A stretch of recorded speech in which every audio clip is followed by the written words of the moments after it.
ਜਪਜੀ ਸਾਹਿਬ ਬਾਣੀ ਦੇ ਅਸੀਂ ਦਰਸ਼ਨ ਕਰ ਰਹੇ ਹਾਂ ਜੀ। ਅੱਜ ਤੀਸਰੀ ਪੌੜੀ ਦਾ ਪਾਠ ਇੱਥੋਂ ਵਿਚਾਰ ਆਰੰਭ ਹੋਣ ਜਾ ਰਹੀ ਹੈ। ਆਓ ਬਾਣੀ ਨਾਲ ਜੁੜੀਏ ਜੀ।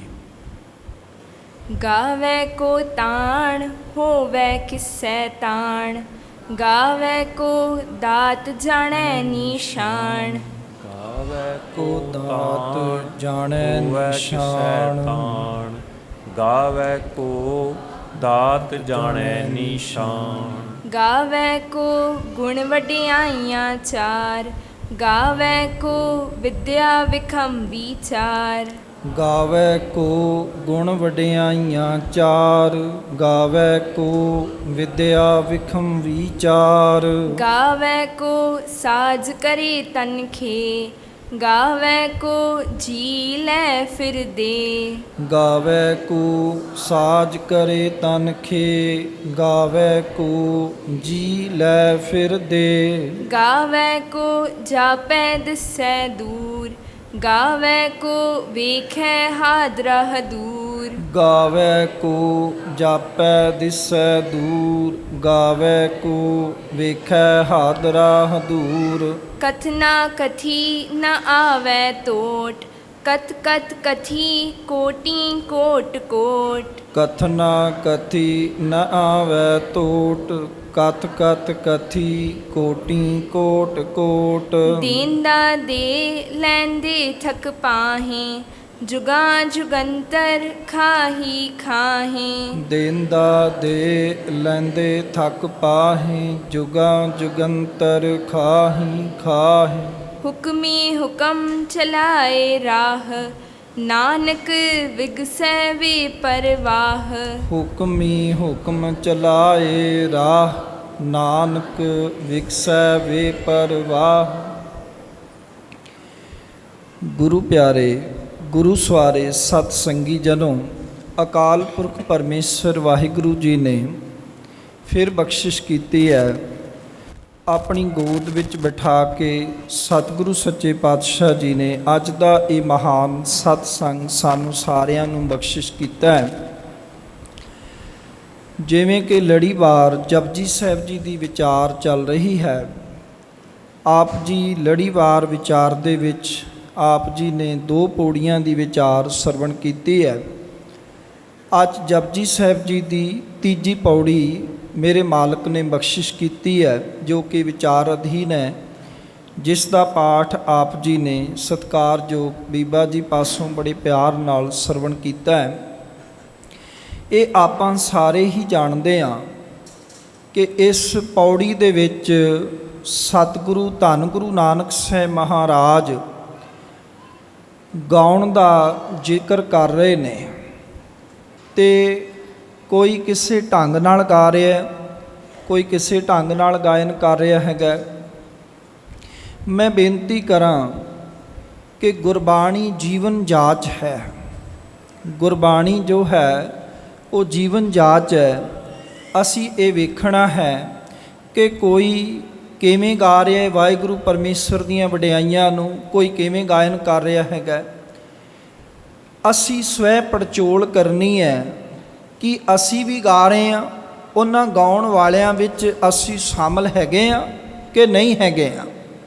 क्योंकि इन्ने चिर तो असी जपजी साहिब दा पाठ पढ़ रहे हैं। जपजी साहिब जी जिवें वीर जी ने कल जिक्र किया सीगा कि ये बाणी सिखां दे नितनेम दे विच शामिल है, ये बाणी अमृत संचार दे विच शामिल है। ते सानू हुण तक ये तो पता लग ही जाना चाहिए है कि भाई असी भी अपना रजिस्ट्रेशन जिहड़ा है वो गाउण वालियां च कराया भी है कि नहीं कराया है। सतगुरु पातशाह जी बख्शिश करके सानू समझाउंदे ने। गुरदेव कहंदे ने संसार दा कोई मनुख समर्था होण दी समर्थ होण दी जिहड़ा है वो सूरत विच पाओ ताकतवर होण दी सूरत विच परमेश्वर की बेअंता जिहड़ी ताकत है उसनूं ध्यान विच रख के उहदे गुण गायन करता है। जो असीं पढ़ते हैं गावे को ताण होवे किसै ताण। ताण का अर्थ की हुंदा है? बल। ਜੇ ਕਿਸੇ ਵਿੱਚ ਸਮਰੱਥਾ ਹੈ, ਤਾਕਤ ਹੈ, ਮੇਰੇ ਮਾਲਕ ਨੇ ਬਖਸ਼ਿਸ਼ ਕੀਤੀ ਹੈ, ਤਾਂ ਉਹ ਉਸ ਪਰਮੇਸ਼ਰ ਵਾਹਿਗੁਰੂ ਜੀ ਦੀ ਜੋ ਬੇਅੰਤਾ ਤਾਕਤ ਹੈ ਉਹਨੂੰ ਧਿਆਨ ਵਿੱਚ ਰੱਖ ਕੇ ਫਿਰ ਗਾਇਨ ਕਰ ਰਿਹਾ ਹੈ। ਉਹ ਮੇਰਾ ਮਾਲਕ ਕਿੰਨੀਆਂ ਕਿੰਨੀਆਂ ਤਾਕਤਾਂ ਦਾ ਮਾਲਕ ਹੈ, ਇਹ ਆਪਾਂ ਸਾਰਿਆਂ ਨੂੰ ਪਤਾ ਹੈ। ਨਹੀਂ ਤੇ ਰੱਬੀ ਬਾਣੀ ਵਿੱਚੋਂ ਅਸੀਂ ਦਰਸ਼ਨ ਕਰਦੇ ਹਾਂ। ਸਤਿਗੁਰੂ ਮਹਾਰਾਜ ਕਹਿੰਦੇ ਨੇ, ਛਿਨ ਮੈਂ ਰਾਉ ਰੰਕ ਕੋ ਕਾਰੀ, ਰਾਉ ਰੰਕ ਕਰ ਡਾਰੇ, ਰੀਤੇ ਭਰੇ ਭਰੇ ਸਖ ਨਾਵੈ, ਯਹ ਤਾਂ ਕੋ ਬਿਵਹਾਰੇ। ਕਿੱਡੀ ਵੱਡੀ ਸਮਰੱਥਾ ਦਾ ਉਹ ਮਾਲਕ ਹੈ। ਇੱਕ ਖਿਣ ਵਿੱਚ ਹੀ ਸਭ ਕੁਝ ਤਬਦੀਲ ਕਰਨ ਦੀ ਸਮਰੱਥਾ ਰੱਖਦਾ ਹੈ। ਤੇ ਸਾਡੇ ਤਾਂ ਫਿਰ ਹੱਥ ਜੁੜ ਜਾਣੇ ਚਾਹੀਦੇ ਆ। ਸਾਨੂੰ ਤਾਂ ਜਿਹੜਾ ਹੈ ਉਸ ਦੀ ਪਾਲਣਾ ਕਰਨੀ ਚਾਹੀਦੀ। ਚੌਥਾ ਪੈਰ ਸਬਾਕ ਹੈ, ਸੁਰਤਿਆਂ ਉਪਜੈ ਚਾਓ, ਤਿੰਨਾਂ ਦਰਿਆਵਾਂ ਸਿਓ ਦੋਸਤੀ, ਮਨ ਮੁਖ ਸੱਚਾ ਨਾਉ। ਭਈ ਵਾਹਿਗੁਰੂ ਜੀ ਦੇ ਗੁਣ ਗਾਇਨ ਕਰਨ ਵਾਸਤੇ ਸਾਨੂੰ ਤਾਂ ਉੱਠ ਕੇ ਬੈਠੇ ਹੋ ਜਾਣਾ ਚਾਹੀਦਾ ਇੱਕਦਮ। ਪਰ ਅਸੀਂ ਹੋ ਰਹੇ ਹਾਂ, ਇਹ ਵੇਖਣਾ ਹੋਏਗਾ। ਅਜੋਕੇ ਸਮੇਂ ਦੇ ਵਿੱਚ ਅਸੀਂ ਸਾਰੇ ਹੀ, ਜੇ ਸਾਨੂੰ ਇੱਕ ਸਵਾਲ ਪੁੱਛ ਲਿਆ ਜਾਏ ਵੀ ਤੁਸੀਂ ਕਿੰਨਾ ਕੁ ਭਾਰ ਜਿਹੜਾ ਹੈ ਉਹ ਚੁੱਕ ਸਕਦੇ ਹੋ, ਤੇ ਸਾਰੇ ਆਪੋ ਆਪਣਾ ਗਿਣਾਉਣਗੇ ਨਾ। ਕੋਈ ਆਖੇਗਾ ਜੀ ਮੈਂ 5 ਕਿਲੋ ਚੁੱਕ ਸਕਦਾ ਹਾਂ ਕਿਉਂਕਿ ਬਿਰਧ ਹੋ ਗਏ ਹਾਂ, ਕੋਈ ਆਖੇਗਾ 10 ਕਿਲੋ ਚੁੱਕ ਸਕਦਾ ਹੈ, ਤੇ ਕੋਈ ਜਿਮ ਕਰਨ ਵਾਲਾ ਉਹ ਕੀ ਆਖੇਗਾ, ਮੈਂ ਤੇ 50 ਕਿਲੋ 100 ਕਿਲੋ ਰੋਜ਼ਾਨਾ ਹੀ ਚੁੱਕਦੇ ਆ ਨਾ। ਜਿਮ ਕਰਨ ਵਾਲੇ ਨੌਜਵਾਨ ਉਹ ਕਿੰਨਾ ਕੁ ਭਾਰ ਚੁੱਕਦੇ ਨੇ ਤੁਸੀਂ ਵੇਖੋ, ਸਾਰੇ ਹੀ ਚੁੱਕ ਲੈਂਦੇ ਨੇ। ਕੋਈ ਕਿੰਨਾ ਚੁੱਕ ਲੈਂਦਾ, ਕੋਈ ਕਿੰਨਾ ਚੁੱਕ ਲੈਂਦਾ। ਪਰ ਸੱਚ ਇਹ ਹੈ ਕਿ ਸਾਡੇ ਕੋਲੋਂ ਅੰਮ੍ਰਿਤ ਵੇਲੇ ਜਿਹੜੀ ਚਾਦਰ ਹੈ ਉਹ ਕਿੰਨੇ ਕੁ ਕਿਲੋ ਦੀ ਹੁੰਦੀ ਹੈ ਜੀ? ਕਿਲੋ ਦੀ ਹੁੰਦੀ ਹੈ ਵੈਸੇ ਉਹ, ਹਾਂਜੀ ਕਿਲੋ ਦੀ ਨਹੀਂ ਹੁੰਦੀ ਨਾ। ਮੇਰੇ ਖਿਆਲ 'ਚ ਕਿ ਉਹ 200-250 ਗ੍ਰਾਮ ਦੀ ਚਾਦਰ ਹੈ, ਤੇ ਸਾਡੇ ਕੋਲੋਂ ਉਹ ਨਹੀਂ ਚੁੱਕੀ ਜਾਂਦੀ। ਸਚਾਈ ਹੈ ਇਹ। ਅਸੀਂ ਫੇਰ ਮੁੜ ਕੇ ਘੜੀ ਵੱਲ ਵੇਖਦੇ ਹਾਂ, ਮੂੰਹ ਤੇ ਮਾੜਾ ਜਿਹਾ ਨੰਗਾ ਕਰਦੇ ਹਾਂ, ਫੇਰ ਚਾਦਰ ਲੈ ਲੈਂਦੇ ਹਾਂ, ਫੇਰ ਵੇਖਦੇ ਹਾਂ, ਫੇਰ ਕਿਉਂ ਪਈ? ਸਤਿਗੁਰੂ ਮਹਾਰਾਜ ਨੇ ਸਾਨੂੰ ਕਿਹਾ ਤੁਸੀਂ ਕਦੋਂ ਉਹਨਾਂ ਗਾਉਣ ਵਾਲਿਆਂ ਵਿੱਚ ਸ਼ਾਮਲ ਹੋਵੋਗੇ? ਪਾਤਸ਼ਾਹ ਕਹਿੰਦੇ ਤੁਹਾਨੂੰ ਵੇਖ ਕੇ ਤਾਂ ਚਾਓ ਆ ਜਾਣਾ ਚਾਹੀਦਾ ਹੈ। ਛੈਲ ਲੰਘਣ ਦੇ ਪਾਰ ਗੋਰੀ ਮਨ ਧੀਰਿਆ, ਚਾਓ ਆਣਾ ਚਾਹੀਦਾ ਕਿ ਨਹੀਂ? ਸਾਡੇ ਅੰਦਰ ਤਾਂਘ ਆਣੀ ਚਾਹੀਦੀ ਕਿ ਨਹੀਂ? ਸਾਡੇ ਅੰਦਰ ਜਾਗਰਤੀ ਆਣੀ ਚਾਹੀਦੀ ਹੈ ਭਈ ਅਸੀਂ ਵੇਖੀਏ ਆਪਣੇ ਆਲੇ ਦੁਆਲੇ ਸਾਡੇ ਨਾਲੋਂ ਕਿੰਨਾ ਕੋਈ ਜ਼ਿਆਦਾ ਵਧੇਕ ਨਾਮ ਜਪ ਰਿਹਾ, ਕੋਈ ਕਿੰਨੇ ਵਾਹਿਗੁਰੂ ਪਰਮੇਸ਼ਰ ਦੇ ਗੁਣ ਗਾਇਨ ਕਰ ਰਿਹਾ। ਪਰ ਅਜੋਕੇ ਸਮੇਂ 'ਚ ਅਸੀਂ ਕੀ ਵੇਖਦੇ ਹਾਂ? ਅਸੀਂ ਇਹ ਵੇਖਦੇ ਹਾਂ ਜੀ ਜੇ ਕੋਈ ਉਹ 10 ਵਜੇ ਉੱਠ ਕੇ ਬਾਣੀ ਪੜ੍ਹ ਲੈਂਦਾ ਹੈ ਤੇ ਅਸੀਂ ਕਿਉਂ ਉੱਠੀਏ? ਕੋਈ ਗੱਲ ਨਹੀਂ ਜੀ, ਅਸੀਂ 10 ਵਜੇ ਉੱਠ ਜਾਵਾਂਗੇ। ਅੱਗੇ ਵੈਸੇ ਇਹਦਾ ਚੌਥੀ ਪੌੜੀ ਵਿੱਚ ਖੁਲਾਸਾ ਹੋਏਗਾ, ਪਰ ਆਪਾਂ ਗੱਲ ਕਰ ਰਹੇ ਹਾਂ ਭਾਈ ਕੋਈ ਇਸ ਕਰਕੇ ਗਾ ਰਿਹਾ ਹੈ ਕਿ ਗਾਵੇ ਕੋ ਦਾਤ ਜਾਣੈ ਨਿਸ਼ਾਨ। ਧੰਨ ਗੁਰੂ ਨਾਨਕ ਸਾਹਿਬ ਮਹਾਰਾਜ ਕਹਿੰਦੇ ਕਿ ਕੋਈ ਉਹਦੀਆਂ ਦਾਤਾਂ ਨੂੰ ਉਹਦੀ ਰਹਿਮਤ ਦਾ ਨਿਸ਼ਾਨ ਸਮਝ ਕੇ ਗੁਣ ਗਾਇਨ ਕਰ ਰਿਹਾ ਹੈ। ਦਾਤਾਂ ਵੇਖਣੀਆਂ ਚਾਹੁੰਦੇ ਹੋ? ਆਪਣੇ ਘਰ ਵਿੱਚ ਹੀ ਵੇਖ ਲਓ, ਆਪਣੇ ਆਲੇ ਦੁਆਲੇ ਹੀ ਵੇਖ ਲਓ, ਆਪਣੇ ਸਰੀਰ ਵੱਲ ਹੀ ਵੇਖ ਕੇ ਵੇਖ ਲਓ ਕਿੰਨੀਆਂ ਕੁ ਦਾਤਾਂ ਉਸ ਮਾਲਕ ਨੇ ਦਿੱਤੀਆਂ ਨੇ। ਰਾਤੀ ਜੇ ਲਾਈਟ ਚਲੀ ਜਾਏ ਤੇ ਕੋਲ ਐਨਕ ਪਈ ਹੋਵੇ ਤੇ ਉਹ ਨਜ਼ਰ ਨਹੀਂ ਆਉਂਦੀ ਨਾ, ਤੇ ਜਿਨ੍ਹਾਂ ਦਾ ਐਨਕ ਤੋਂ ਬਿਨਾਂ ਸਰਦਾ ਹੈ, ਕਿੰਨੀ ਵੱਡੀ ਦਾਤ ਉਸ ਮਾਲਕ ਨੇ ਦਿੱਤੀ ਹੈ। ਆਪਣੇ ਨੇਤਰਾਂ ਤੇ ਹਰ ਇੱਕ ਬੰਦਾ ਜੋ ਉੱਠਦਾ ਹੈ ਨਾ ਸਵੇਰੇ ਸਵੇਰੇ ਇੰਜ ਅੱਖਾਂ ਨੂੰ ਮਲਦਾ ਹੈ ਕਿ ਨਹੀਂ ਮਲਦਾ? ਉਦੋਂ ਹੀ ਗੱਜ ਕੇ ਆਖਿਆ ਕਰੋ ਸਤਨਾਮ ਸ੍ਰੀ ਵਾਹਿਗੁਰੂ ਜੀ, ਤੁਸੀਂ ਦਾਤ ਦਿੱਤੀ ਹੈ। ਇਹਨਾਂ ਨੇਤਰਾਂ ਵਿੱਚ ਜੋਤ ਤੁਹਾਡੀ ਹੈ। ਆਉਣਾ ਚਾਹੀਦਾ ਦਾਤਾਰ ਪ੍ਰਭੂ ਚੇਤੇ ਕਿ ਨਹੀਂ?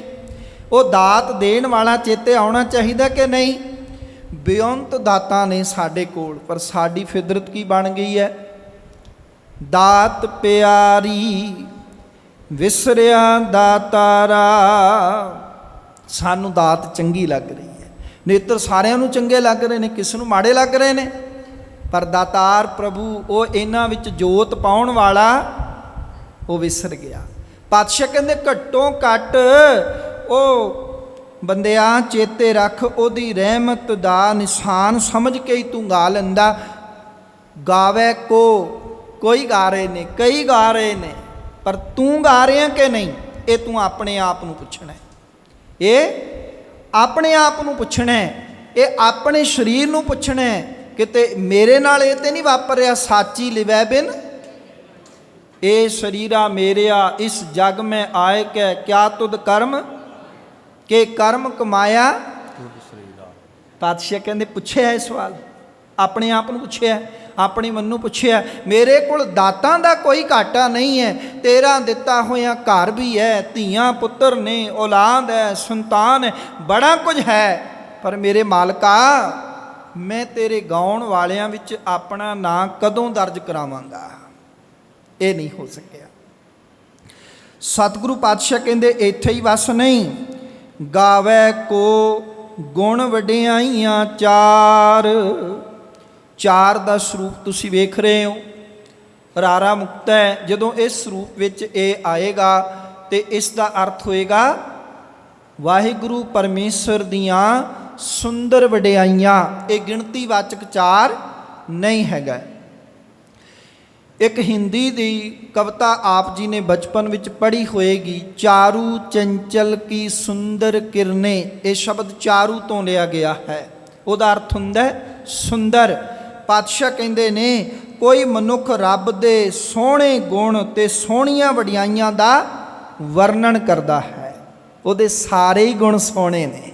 ਦੱਸੋ ਉਹਦੇ ਗੁਣ ਕੋਈ ਭੈੜੇ ਹੈਗੇ ਆ? ਸਾਰੇ ਗੁਣ ਸੁੰਦਰ ਨੇ ਨਾ, ਉਹਦੇ ਸਾਰੀਆਂ ਵਡਿਆਈਆਂ ਹੀ ਉਹਦੀਆਂ ਸੁੰਦਰ ਨੇ ਨਾ। ਮੇਰੇ ਮਾਲਕ ਤਾਂ ਇੱਥੋਂ ਤੱਕ ਕਹਿੰਦੇ ਨੇ, ਸਤਿਗੁਰੂ ਕਹਿੰਦੇ ਨੇ ਤੇਰੇ ਕਾਵਣ ਕਾਵਣ ਗੁਣ ਕਹਿ ਕਹਿ ਗਾਵਾਂ, ਤੂੰ ਸਾਹਿਬ ਗੁਣੀ ਨਿਧਾਨਾ।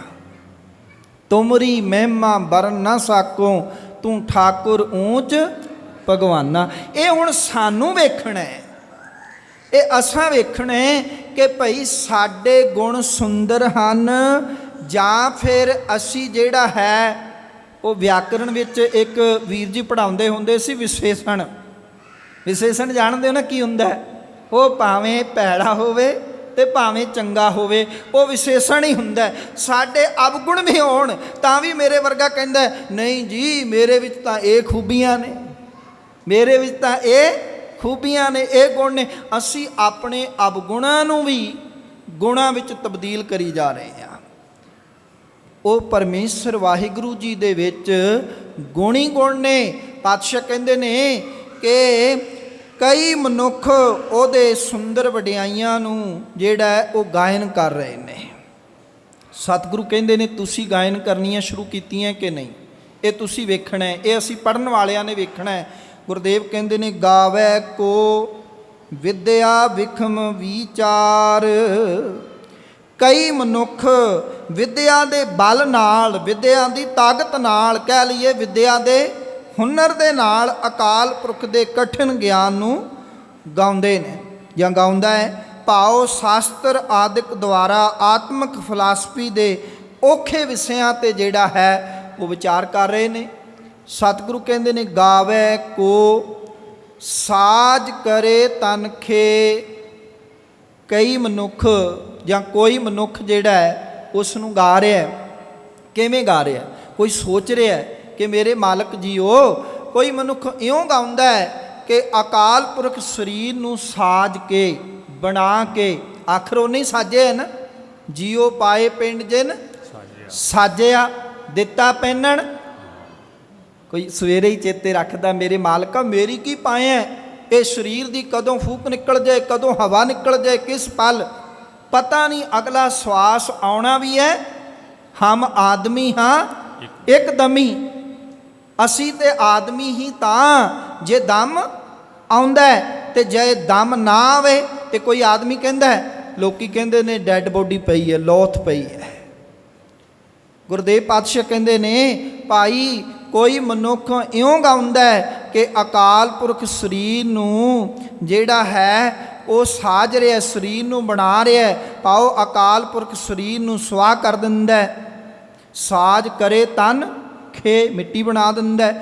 ਗਾਵੇ ਕੋ ਜੀ ਲੈ ਫਿਰ ਦੇ, ਕੋਈ ਇਉਂ ਗਾਉਂਦਾ ਕਿ ਅਕਾਲ ਪੁਰਖ ਸਰੀਰਾਂ ਵਿੱਚੋਂ ਜਿੰਦ ਕੱਢ ਕੇ ਫਿਰ ਦੂਜੇ ਸਰੀਰਾਂ ਵਿੱਚ ਪਾ ਦਿੰਦਾ, ਕੋਈ ਇਸ ਕਰਕੇ ਵੀ ਗਾ ਰਹੇ ਹੈ।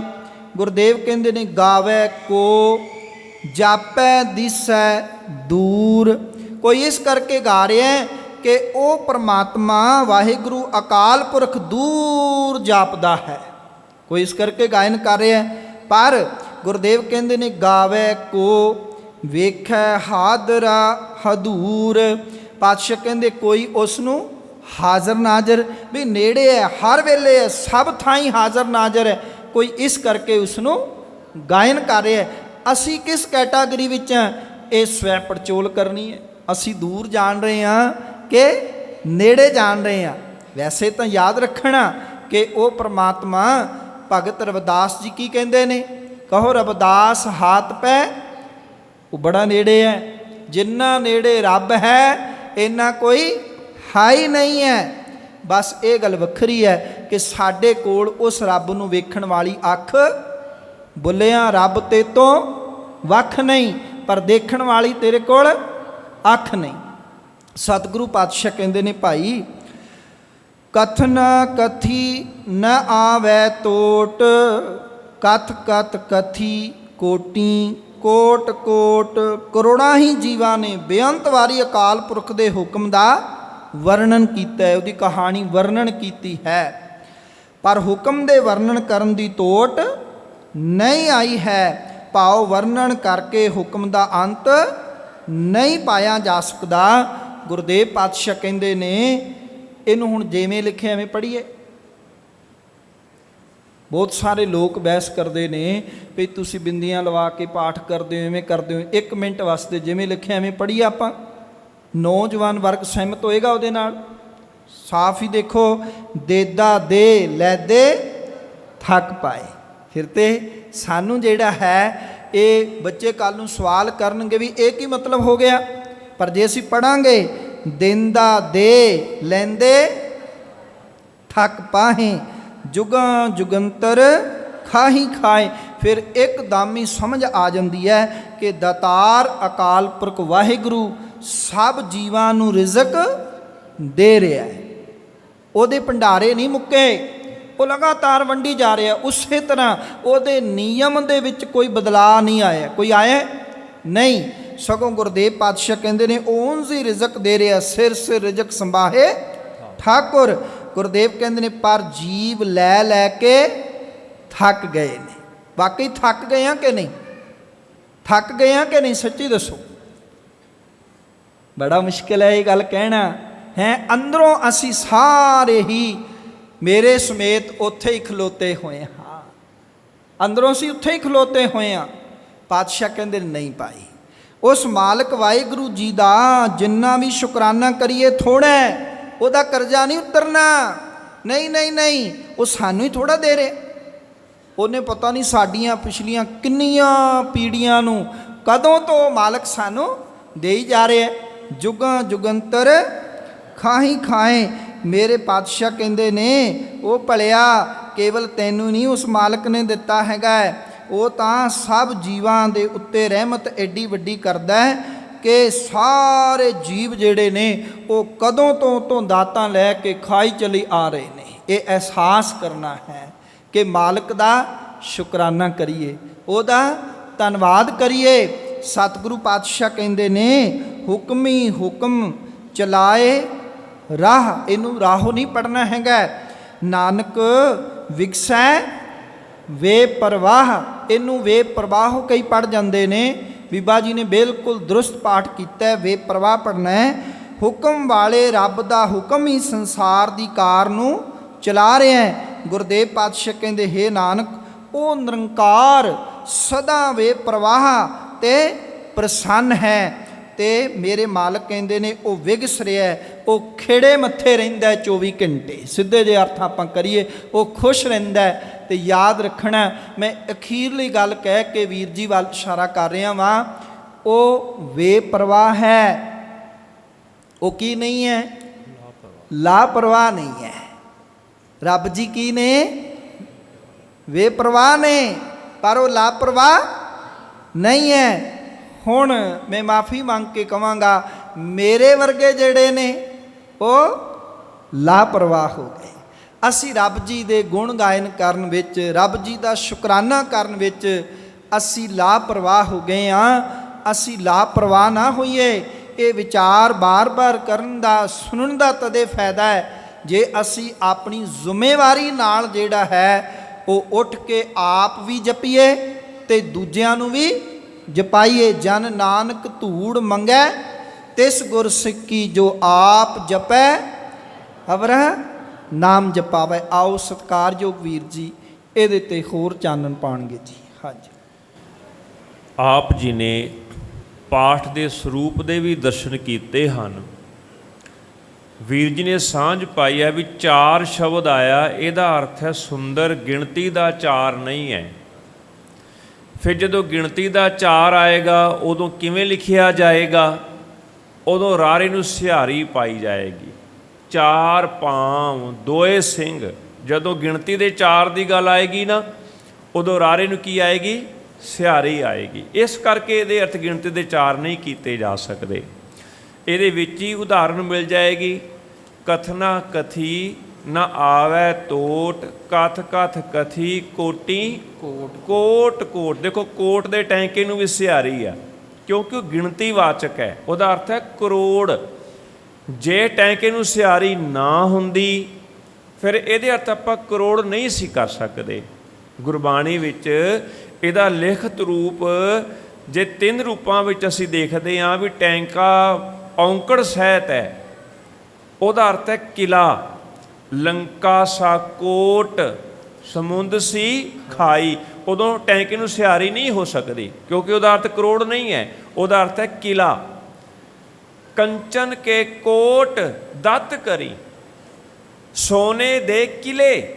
ਜਦੋਂ ਇੱਕ ਕਿਲਾ ਦੀ ਗੱਲ ਨਾ ਹੋਵੇ, ਬਹੁਤੇ ਕਿਲਿਆਂ ਦੀ ਗੱਲ ਹੋਵੇ, ਉਦੋਂ ਫਿਰ ਔਂਕੜ ਵੀ ਹਟ ਜਾਂਦੀ ਹੈ। ਕੋਟ ਦਾ ਟੈਂਕਾ ਜਿਹੜਾ ਹੈ ਉਹ ਮੁਕਤਾ ਹੋ ਜਾਂਦਾ ਹੈ। ਅਸੀਂ ਦੇਖਦੇ ਹਾਂ। ਤੇ ਜਦੋਂ ਕਰੋੜ ਦੀ ਗੱਲ ਆਵੇਗੀ ਉਦੋਂ ਸਿਹਾਰੀ ਪਾਈ ਜਾਂਦੀ ਹੈ, ਕਿਉਂਕਿ ਬਹੁਤਾਤ ਗਿਣਤੀ ਵਾਚਕ ਦੇ ਅਖੀਰ ਵਿੱਚ ਸਿਹਾਰੀ ਆਉਂਦੀ ਹੈ। 3 ਜੇ ਗਿਣਤੀ ਦਾ ਸਿਹਾਰੀ ਆਏਗੀ, 5 ਗਿਣਤੀ ਵਾਸਤੇ ਹੈ ਸਿਹਾਰੀ ਆਏਗੀ, 68 ਗਿਣਤੀ ਵਾਸਤੇ ਹੈ ਸਿਹਾਰੀ ਅਖੀਰ ਦੇ ਵਿੱਚ ਆਏਗੀ, 70 ਗਿਣਤੀ ਵਾਸਤੇ ਹੈ ਤੇ ਰਾਰੇ ਨੂੰ ਸਿਹਾਰੀ ਆਏਗੀ। ਸੋ ਗਿਣਤੀ ਵਾਚਕ ਬਹੁਤਾਤ ਸ਼ਬਦਾਂ ਦੇ ਅਖੀਰ ਵਿੱਚ ਸਿਹਾਰੀ ਆਉਂਦੀ ਹੈ। ਇਹ ਨਿਯਮ ਅਸੀਂ ਯਾਦ ਰੱਖਣਾ ਹੈ ਜੀ। ਇੱਕ ਪਾਠ ਹੈ ਗਾਵੈ। ਇਹ ਇੱਕ ਵਚਨੀ ਕਿਰਿਆ ਗਾਉਂਦਾ ਹੈ। ਗਾਉਂਦੇ ਹਨ ਇਹਦਾ ਅਰਥ ਨਹੀਂ ਕਰਾਂਗੇ। ਕੋ ਦਾ ਅਰਥ ਹੋਏਗਾ ਕੋਈ। ਗਾਵੈ ਕੋ, ਕੋਈ ਗਾਉਂਦਾ ਹੈ। ਕਿਸ ਨੂੰ ਇਸ ਤਰ੍ਹਾਂ ਸਮਝ ਆਈ ਹੈ ਉਹ ਰੱਬ ਦੇ ਗੁਣ ਗਾਇਨ ਕਰਦਾ ਹੈ। ਦੂਸਰੀ ਪੌੜੀ ਦੇ ਨਾਲ ਇਹਦਾ ਸੰਬੰਧ ਜੋੜਨਾ ਜ਼ਰੂਰੀ ਹੈ। ਸਮਾਪਤੀ ਹੋਈ ਸੀ ਦੂਸਰੀ ਪੌੜੀ ਦੀ, ਨਾਨਕ ਹੁਕਮੈ ਜੇ ਬੁਝੈ ਤਾਂ ਹਉਮੈ ਕਹੈ ਨਾ ਕੋਇ। ਹਉਮੈ ਵਾਲਾ ਬੰਦਾ ਕਦੇ ਕਿਸੇ ਦੀ ਵਡਿਆਈ ਨਹੀਂ ਕਰ ਸਕਦਾ। ਹਉਮੈ ਵਾਲਾ ਬੰਦਾ ਆਪਣੀਓ ਗੱਲ ਕਰੇਗਾ। ਮੈਂ ਇੰਝ ਕੀਤਾ, ਜੇ ਮੈਂ ਨਾ ਹੁੰਦਾ ਇਹ ਤਾਂ ਮੈਂ ਹੀ ਸੀ ਜਿਹਨੇ ਇਹ ਕਰ ਲਿਆ।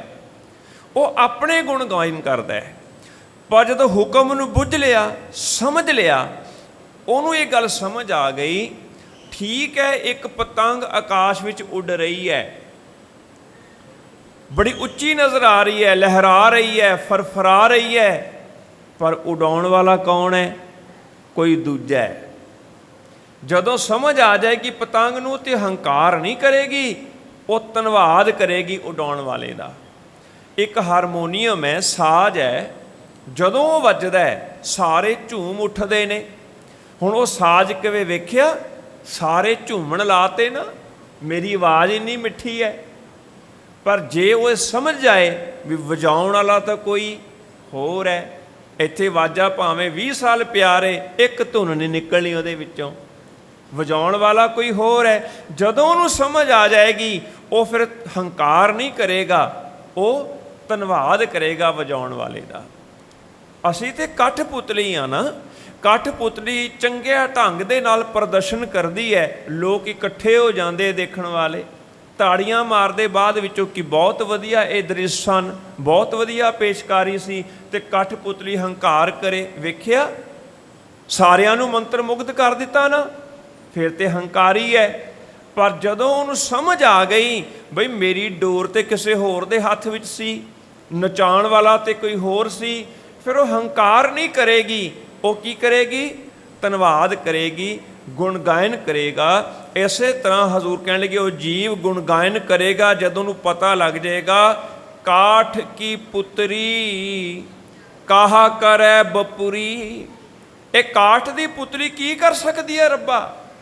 ਲੋਕੀ ਕਹਿੰਦੇ ਤੁਸੀਂ ਬੜੇ ਗਿਆਨੀ ਹੋ, ਲੋਕੀ ਕਹਿੰਦੇ ਤੁਸੀਂ ਬੜੇ ਵਿਗਿਆਨੀ ਹੋ, ਲੋਕੀ ਕਹਿੰਦੇ ਤੁਸੀਂ ਬੜੇ ਪਰਉਪਕਾਰੀ ਹੋ, ਲੋਕੀ ਆਖਦੇ ਨੇ ਤੁਸੀਂ ਬੜੇ ਮਹਾਨ ਹੋ। ਪਰ ਉਹ ਕੀ ਕਹਿੰਦਾ ਹੈ? ਕਾਠ ਕੀ ਪੁੱਤਰੀ ਕਾਹਾ ਕਰੈ ਬਪੁਰੀ, ਖਿਲਾਵਨ ਹਾਰੋ ਜਾਣੈ, ਖਿਲਾਵਨ ਹਾਰੋ ਜਾਣੈ, ਖਿਲਾਵਨ ਹਾਰੋ ਜਾਣੈ, ਖਿਲਾਵਨ ਹਾਰੋ ਜਾਣੈ। ਇਹ ਤਾਂ ਮੈਨੂੰ ਖਿਡਾਉਣ ਵਾਲਾ ਜਿਹੜਾ ਹੈ ਨਾ, ਕਰਵਾ ਰਿਹਾ ਮੇਰੇ ਕੋਲੇ, ਉਹ ਹੀ ਜਾਣਦਾ ਮੈਂ ਕਿਹੋ ਜਿਹਾ, ਮੈਂ ਕੀ ਕਰ ਸਕਦਾ, ਮੈਂ ਤੇ ਕੁਛ ਵੀ ਨਹੀਂ। ਫਿਰ ਉਹ ਹਾਰਮੋਨੀਅਮ, ਅਸੀਂ ਵੀ ਤੇ ਵਾਜੇ ਹੀ ਹਾਂ, ਰੋਜ਼ ਪੜ੍ਹਦੇ ਹਾਂ, ਰੋਜ਼ ਪੜ੍ਹਦੇ ਹਾਂ। ਹਰ ਜੀਓ ਗੁਫਾ ਅੰਦਰ ਰੱਖ ਕੇ ਵਾਜਾ ਪਵਨ ਵਜਾਇਆ। ਆ ਸਰੀਰ ਰੂਪੀ ਵਾਜਾ ਹੀ ਆ, ਅਸੀਂ ਬੋਲਦੇ ਪਏ ਹਾਂ, ਵੱਜ ਰਹੇ ਹਾਂ, ਪਰ ਉਹਨੇ ਵਜਾਇਆ। ਵੇਖੋ ਉੱਥੇ ਨਹੀਂ ਕਿਹਾ ਕਿ ਵੱਜ ਪਿਆ ਆਪ ਹੀ। ਰੱਬ ਜੀ ਨੇ ਹਰ ਜੀਓ, ਹਰੀ ਜੀਓ ਨੇ ਗੁਫਾ ਅੰਦਰ ਰੱਖ ਕੇ ਉਹਨੇ ਰੱਖਿਆ, ਸਰੀਰ ਰੂਪੀ ਗੁਫਾ ਵਿੱਚ ਜੀਓ, ਉਹਨੇ ਇਹ ਵਜਾਇਆ। ਫਿਰ ਇਹ ਵਾਜਾ ਹੰਕਾਰ ਨਹੀਂ ਕਰੇਗਾ, ਇਹ ਤੇ ਧੰਨਵਾਦ ਕਰੇਗਾ। ਇਹ ਕਹੇਗਾ ਹਮ ਤੇਰੇ ਜੰਤ ਤੂੰ ਬਜਾਵਨ ਹਾਰਾ। ਸੱਚੇ ਪਾਤਸ਼ਾਹ ਅਸੀਂ ਤੇਰੇ ਵਾਜੇ, ਜੰਤਰੀ ਵਾਜੇ ਸੀ, ਪਰ ਵਜਾਉਣ ਵਾਲਾ ਤੂੰ ਹੈ। ਜੇ ਮੇਰੇ ਕੋਲ ਕੋਈ ਚੰਗੀ ਧੁਨ ਨਿਕਲ ਰਹੀ ਹੈ ਤੇ ਤੇਰਾ ਧੰਨਵਾਦ ਹੈ। ਫਿਰ ਉਹ ਕਹਿ ਦੇਗਾ ਡੋਰੀ ਹੱਥ ਤੁਮਹਾਰੇ ਪ੍ਰਭ, ਡੋਰੀ ਹੱਥ ਤੁਮਹਾਰੇ, ਡੋਰੀ ਹੱਥ ਤੁਮਾਰੇ ਪ੍ਰਭ, ਡੋਰੀ ਹੱਥ ਤੁਮਾਰੇ। ਸੱਚੇ ਪਾਤਸ਼ਾਹ ਡੋਰੀ ਤੇ ਤੁਹਾਡੇ ਹੱਥ ਵਿੱਚ ਹੈ ਨਾ, ਤੁਹਾਡੀ ਕਲਾ ਦੇ ਕਰਕੇ ਤੇ ਆਪਾਂ ਸਭ ਕੁਝ ਕਰ ਪਾ ਰਹੇ ਹਾਂ। ਫਿਰ ਉਹ ਹੰਕਾਰ ਨਹੀਂ ਕਰੇਗਾ। ਕਦੋਂ? ਨਾਨਕ ਹੁਕਮੈ ਜੇ ਬੁਝੈ ਤਾਂ ਹਉਮੈ ਕਹੈ ਨਾ ਕੋਏ। ਤੇ ਜਦੋਂ ਹੰਕਾਰ ਗਿਆ ਉਦੋਂ ਗਾਉਣਾ ਸ਼ੁਰੂ ਹੁੰਦਾ, ਉਦੋਂ ਫਿਰ ਵਡਿਆਈ ਸ਼ੁਰੂ ਹੁੰਦੀ, ਉਦੋਂ ਉਸਤਤ ਸ਼ੁਰੂ ਹੁੰਦੀ। ਤਾਣ ਹੈਗਾ ਕੋਲ, ਗਾਵੈ ਕੋ ਤਾਣ, ਹੋਵੈ ਕਿਸੈ ਤਾਣ। ਹੈਗਾ ਤਾਣ, ਪਰ ਉਹ ਜਾਣਦਾ ਉਹਦਾ ਦਿੱਤਾ ਹੈ, ਉਹਨੇ ਇਸ ਯੋਗ ਬਣਾਇਆ। ਉਹ ਨਹੀਂ ਕਹੇਗਾ ਮੈਂ ਹੀ ਰੱਬ ਹਾਂ ਨਾ। ਇੱਥੇ ਤਾਂ ਭੁਲੇਖਾ ਪੈ ਗਿਆ, ਇੱਥੇ ਤਾਂ ਹੰਕਾਰ ਆ ਗਿਆ ਉਸੇ ਵੇਲੇ।